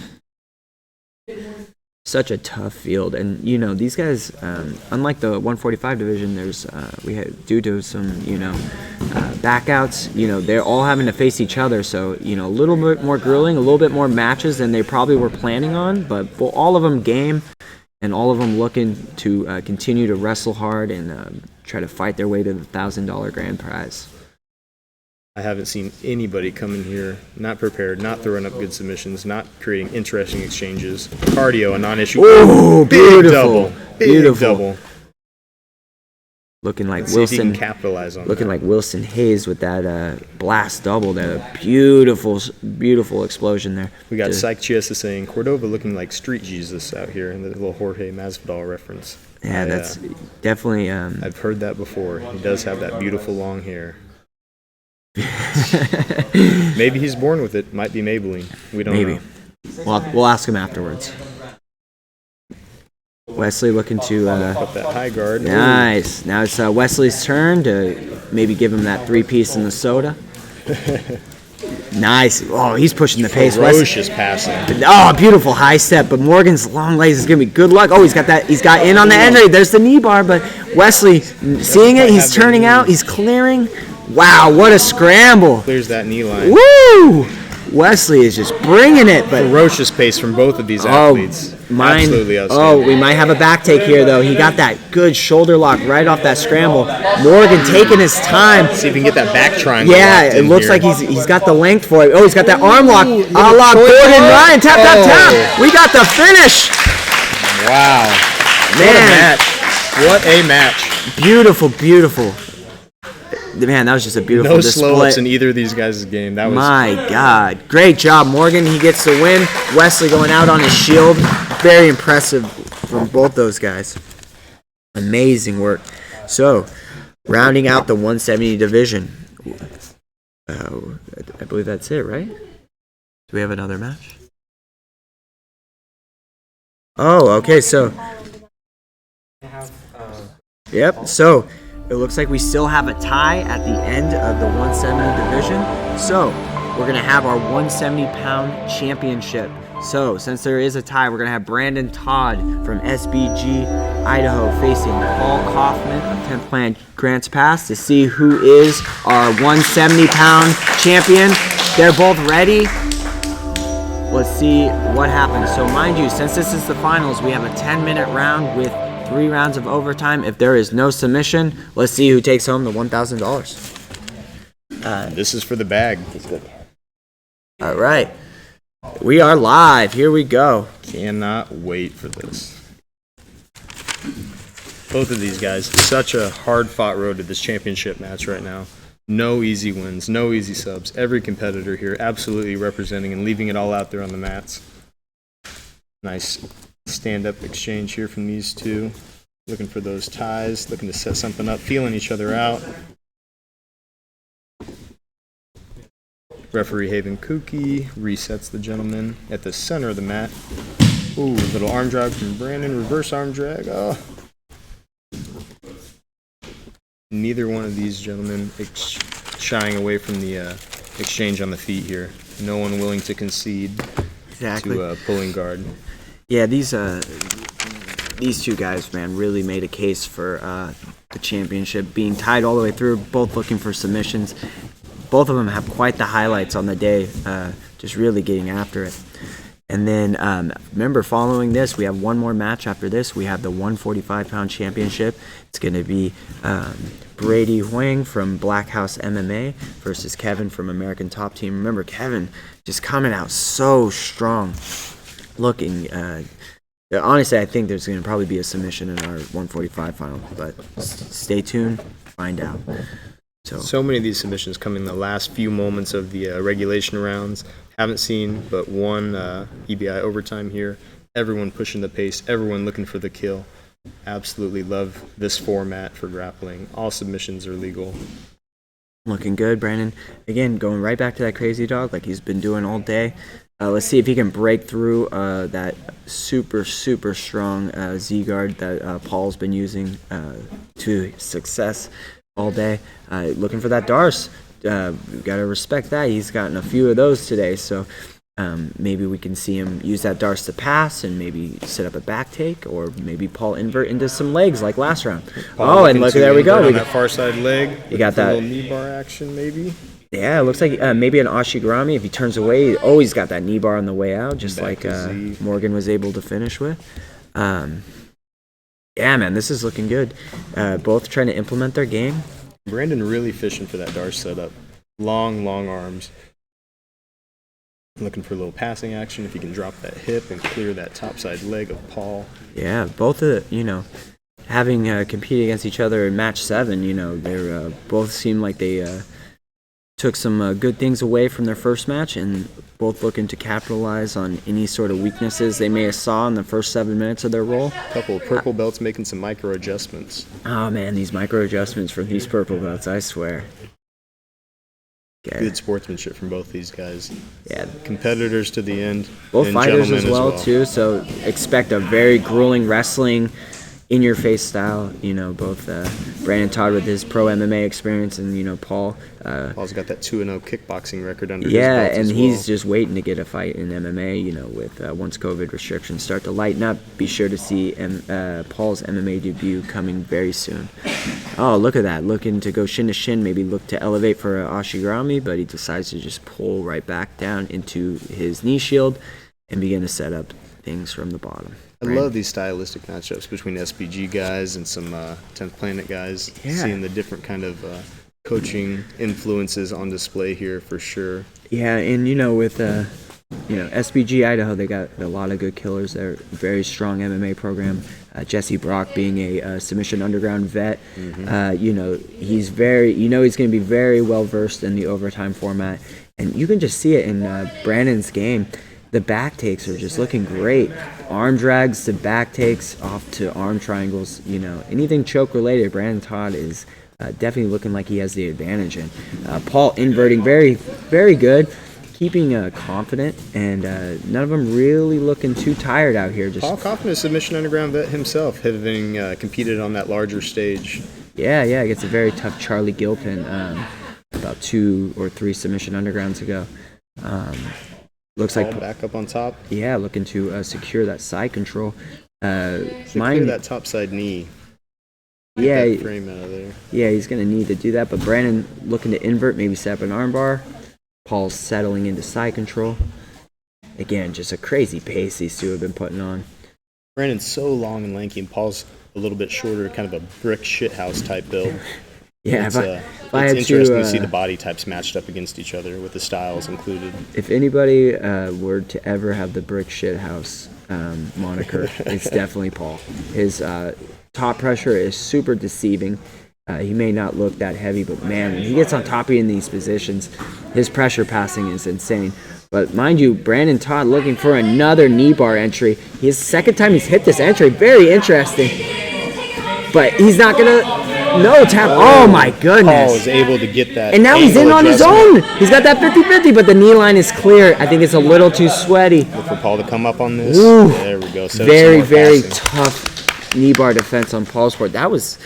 I don't think you could get any closer to a knee bar finish right there for Brandon. For Brandon Todd, but he's able to stay tough and clear his knee line effectively. And right back to that backstep that he hit earlier against Morgan. He goes right back to it with Brandon Todd. He's looking to invert through.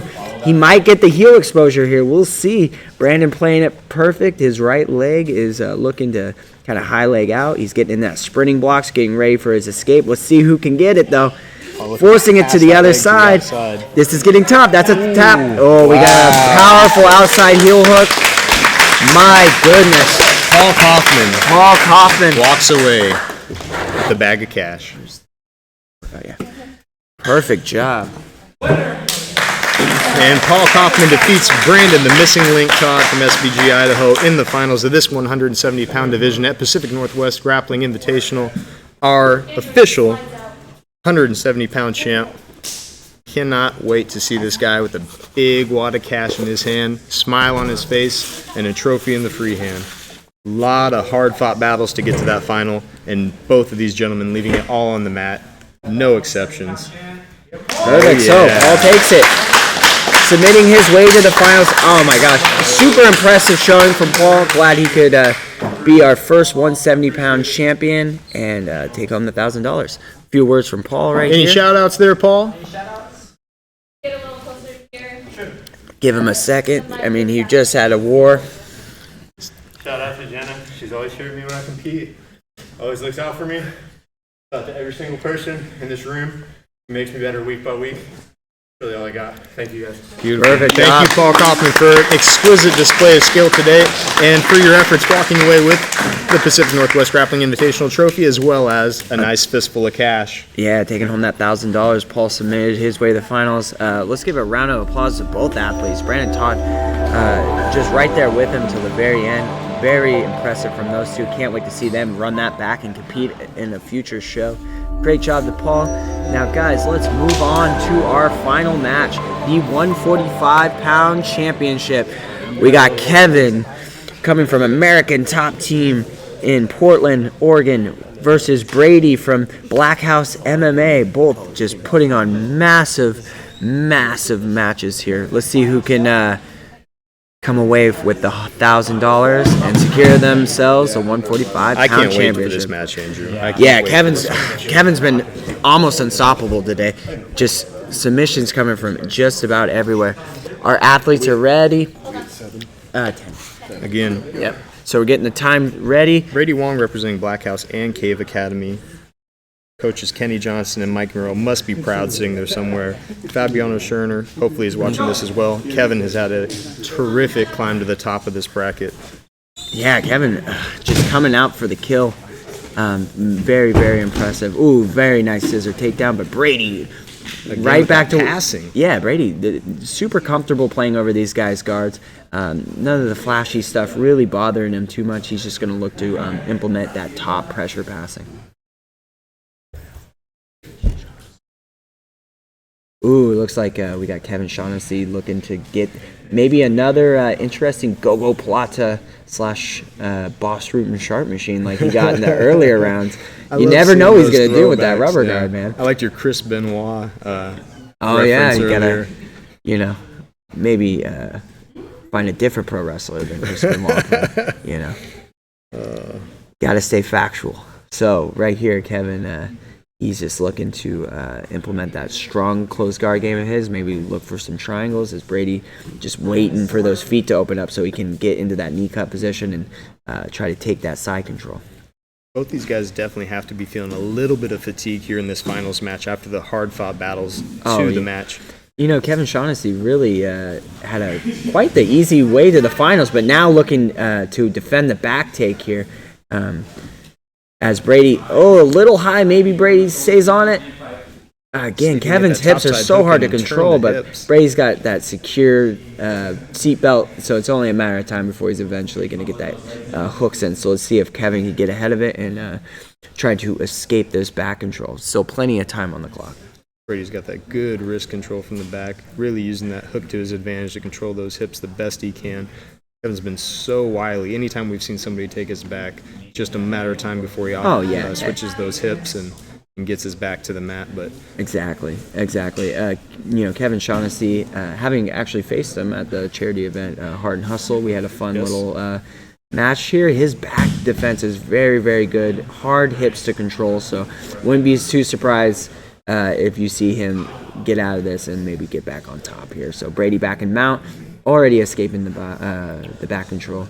Let's see if Kevin can start mounting some offense, because Brady just seems to be doing what he wants right now. Which is impressive, because this is the first time we've seen Kevin all day, as mentioned in the comments, kind of be in a disadvantageous position for any meaningful period of time as Brady sets up that mounted triangle. It's a little loose, and Kevin's going to slip out, but watch the leg entry falling off the top. Oh, beautiful. He's looking for that 411. Watch the left leg. Lacing that top side yeah, leg I in think there. he's going to drop it in there and maybe create a spin, and he can catch it on the spin. But Brady, a little wise to it, just sits out, not afraid to give top position there to escape the potential leg lock.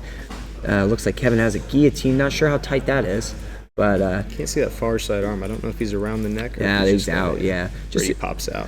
I think just using it to control the explosions of Brady, and maybe kind of slow down the pass, get that headlock. You get that guillotine grip. Maybe you can use it to sweep or something.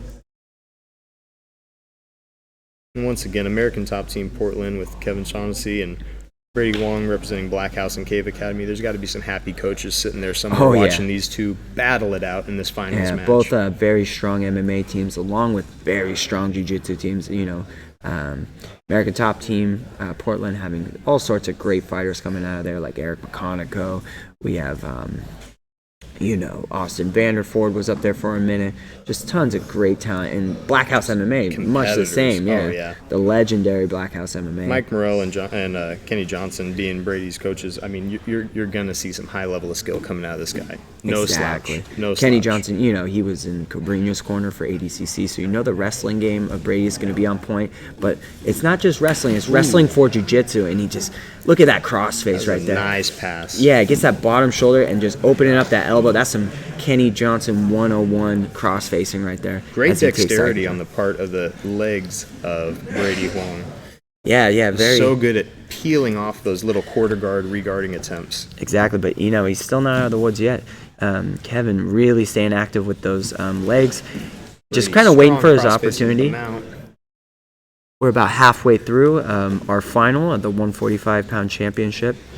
Brady looking to secure a potential arm triangle, maybe use that to climb the body, but Kevin fighting those legs open, just trying to stomp on the heels of Brady to maybe get some sort of elevation, maybe into a guard or a leg lock here, but Brady's staying in tight. Both of these athletes breathing a little heavy here in this finals match, as they should, for a crazy display of athleticism as well as skill here. Pace is the name of the game today at the Pacific Northwest Grappling Invitational, Andrew. As we're halfway through, let's see, that was a hell of a 5-minute round. Let's see if they can adjust to the longer time limit. They are now going from 7 to 10 minutes for this final. Let's see if Brady can start to come on strong and maybe push his way through to a submission victory. Or maybe Kevin hold him off and get him out. Let's see, but he's got to start here. You got to get out of that mount. There's going to be no offensive those extra, movements in MMA they have those championship rounds, and these are the championship minutes added on to the finals match here. And let's see if those extra allotted amounts of time are going to make a difference for these guys to set up some of their submissions, get a little fatigue going, get a little lactic acid in the muscles, and start prying these legs, arms, and necks away from each other. Yeah, exactly. I mean, Kevin having to carry the weight of Brady, this definitely isn't a good spot to be in, but he's looking pretty good.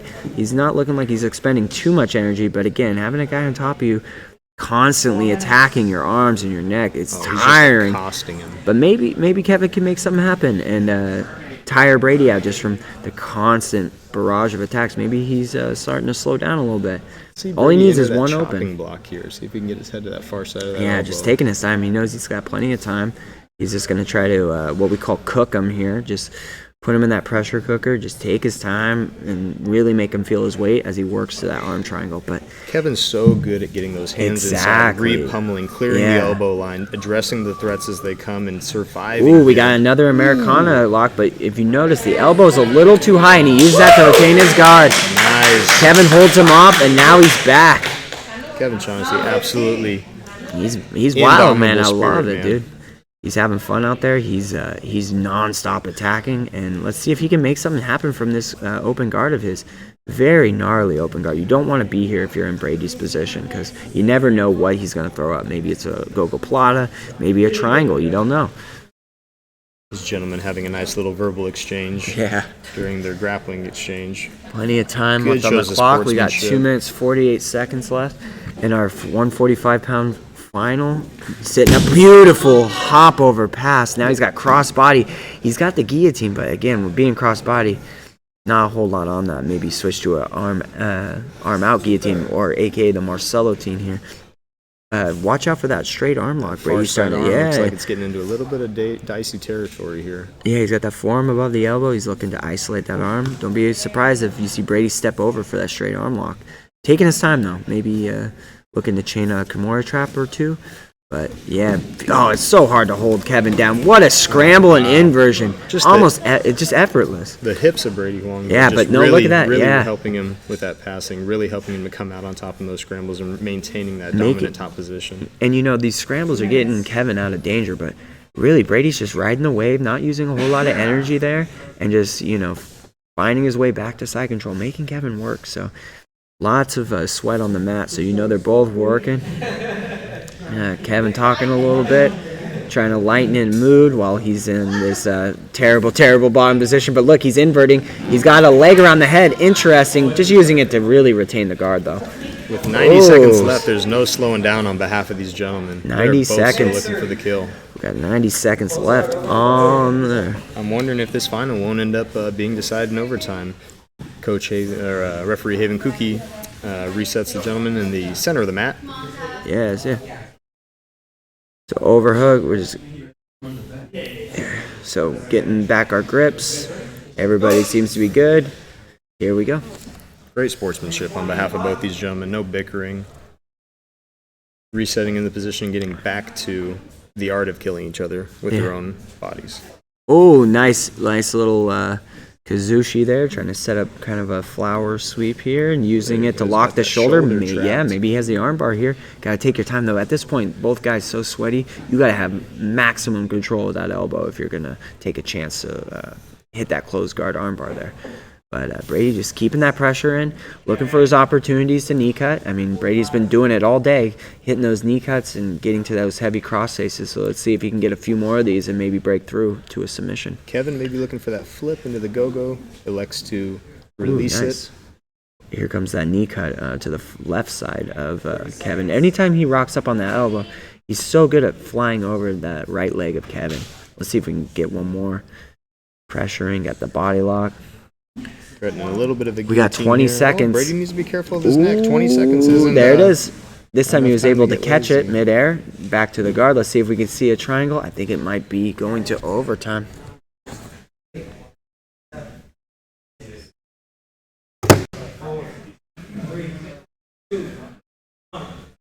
man. So This 145-pound championship match will end up going to EBI overtime. going back to the coin flip. Man, what a competitive finals here. Kevin. So impressed by both of these athletes. Kevin, probably the most adversity he's faced all day. Absolute dogfight. Yeah, Brady's really putting it on him. But now it gets a little more even. They each get a shot in a very good position, either back or spider web. We're getting ready for the timer. Yep. So, waiting for Kevin electing to take the back. Both athletes ready, and here we go, folks. Immediately securing the body triangle. Looking to address those arms that come across that face. Ooh, Kevin tight here with the back control. Or he doesn't seem to have a seatbelt control. And there we go, back to the Pretty kind of seatbelt area. relaxing here. Maybe, do what he did in the last match with Alec. Maybe just kind of withstand, tire out Kevin's arms a little bit. And then get his chance on the back. Yeah, not really too worried about the ride time in the first round. And then maybe try to tire him out to get a quick finish in the bottom of the first. Kevin is not satiated with just accruing ride time. He is actively seeking the submission here. You see him digging for the neck. You see him pummeling the grips. You see him working. Yeah. Love to see that. Yeah, Kevin looking to get under the chin there. Ooh, almost arm trap. You got to be careful here, though. When you go for that arm trap, you do loosen up the control in the hips a little bit. So that could be the little bit of room Brady needs to clear his elbow. Stay on And top. Kevin back to the body triangle. Brady almost had those Still legs alive. unhooked there, and then when he went to switch his hips, Kevin was able to lock that body triangle back in.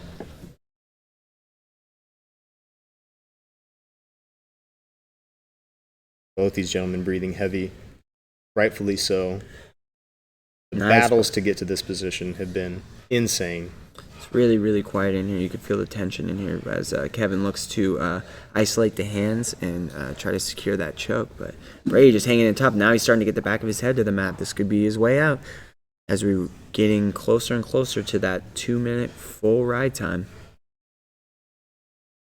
Seconds on the clock are ticking down, and these gentlemen are both still absolutely going for it. So tight.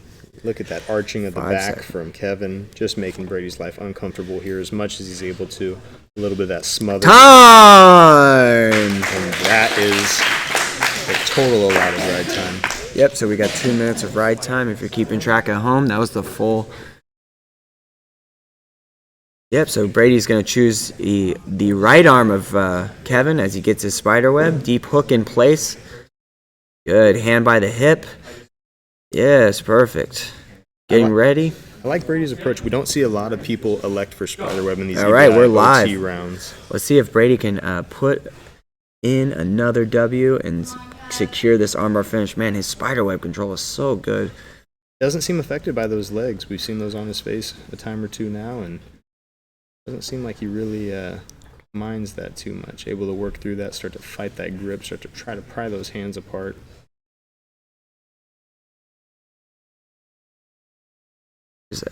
Just a great day overall. I mean, we had a couple backouts, things change. It gets wild toward the end, but man, all these guys came on, put the matches on. He's got the armbar again. It might be over. It might be over. Kevin finds his way out. It's still live. It's still live. It's over.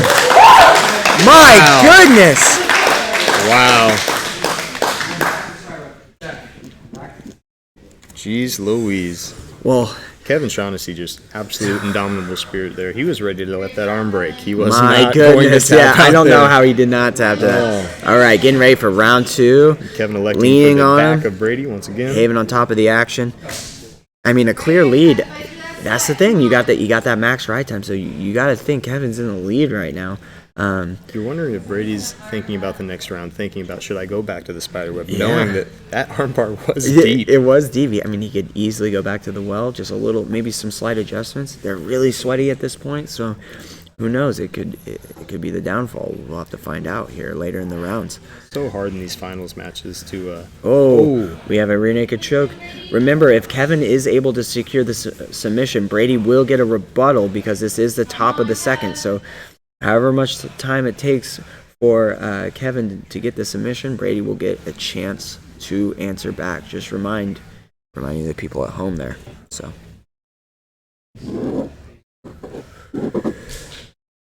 Pressure from both of these athletes. You see them both breathing hard. You see them both squeezing the veins, popping, the sweat dripping. You couldn't ask for any more of an athletic display from these guys, as well as technical displays of jiu-jitsu and wrestling in all the matches leading up to this final. It looks like Brady's about to clear his arm just a little bit more, and he's going to be out of there, create that spin, but Kevin recovers the back control. Excellent job. Kevin, look at maybe feigning that head and arm coming out of there, which is still live in EBIOT. Man, he the can back, transition seamlessly into it. the back control just looking so good from Kevin. Really impressed with his control, but also just taking shots at the neck here. Brady doing a good job keeping that chin tuck, fighting those grips, making those adjustments that are keeping him safe minute by minute. Peeling those fingers back. Oh, that Shoot. chin's open. Watch out for that right arm of Kevin. He could end up taking the thing, but it looks like we're going to get another maxed out ride over time. Oh, we got the choke. That's deep. That's deep. We got to be There's careful here. 5 seconds left. 6, 7, 8. Time! Wow. Another full ride time Wow. for Kevin. Coming down to the wire with these fellas here. They're not giving each other an inch to breathe. Yeah, Kevin is in a major lead, having 2 full ride times. Brady's got to make something happen in this bottom of the second.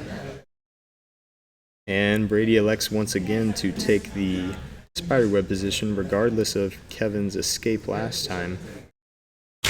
Maybe he has some adjustments that he can make here to try to get that braking pressure over the hip.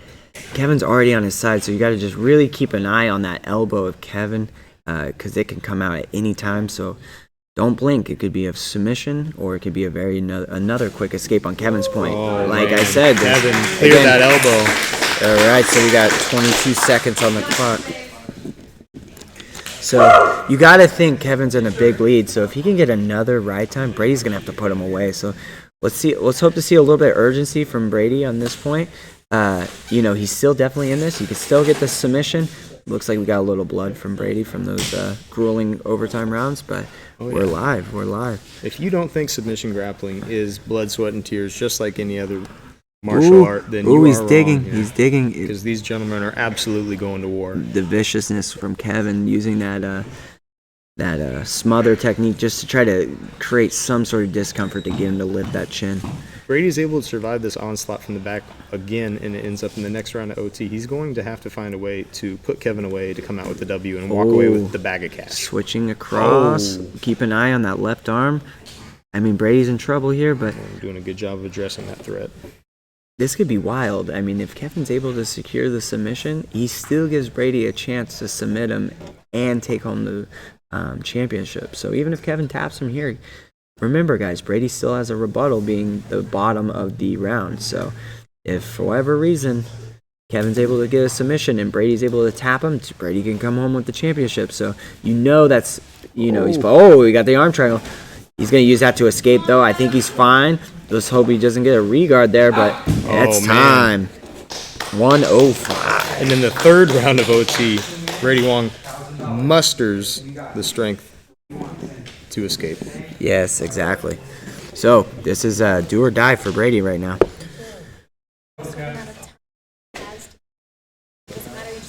Yes, it would. Yeah, he's got 2 minutes.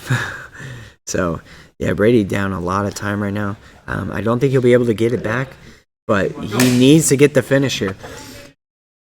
He's got 2 minutes to put Kevin away and take home the 145 championship.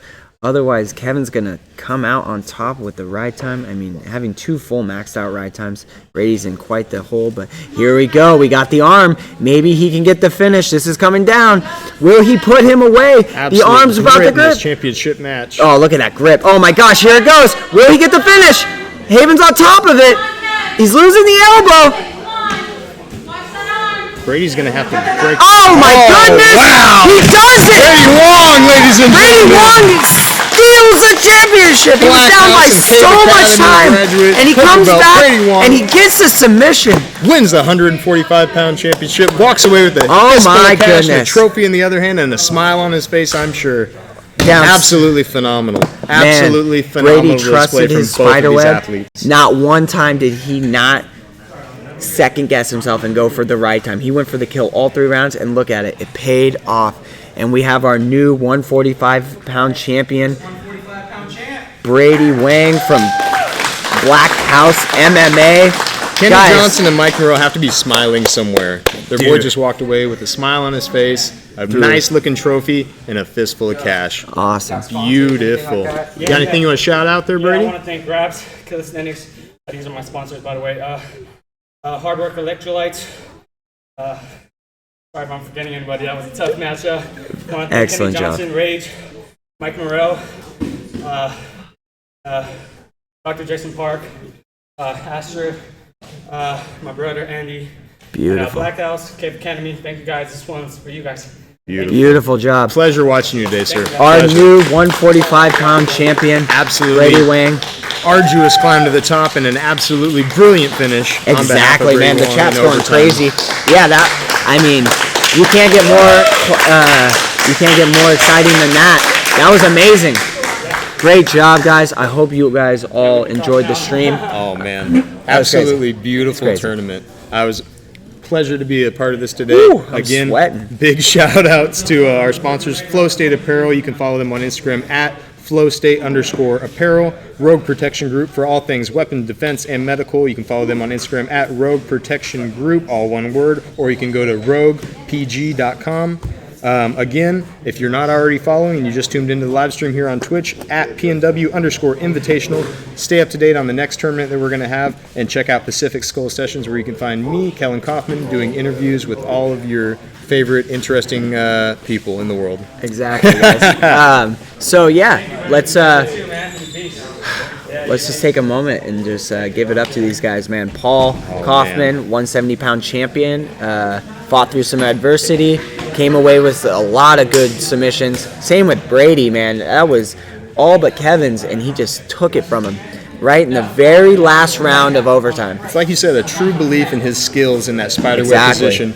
The You don't see that a lot acquisition of the either. arm, the breaking of the grip. He committed to it 3 times, and he was very far behind on ride time and was Exactly. able to pull out the win by believing in his submission skills. Yeah, this is amazing. So we will be coming back soon, hopefully in June. So if you want to be on the next PNW, please hit up our inbox on Instagram, PNW Invitational. Send me your stats. Let's see if we can get you into this tournament. So Oh, yeah. great work today, guys. Hope you enjoyed the stream. Be sure to like, share, pump this out on your social media, and look for the replay on our YouTube page. Beautiful. Thank you, guys. God bless.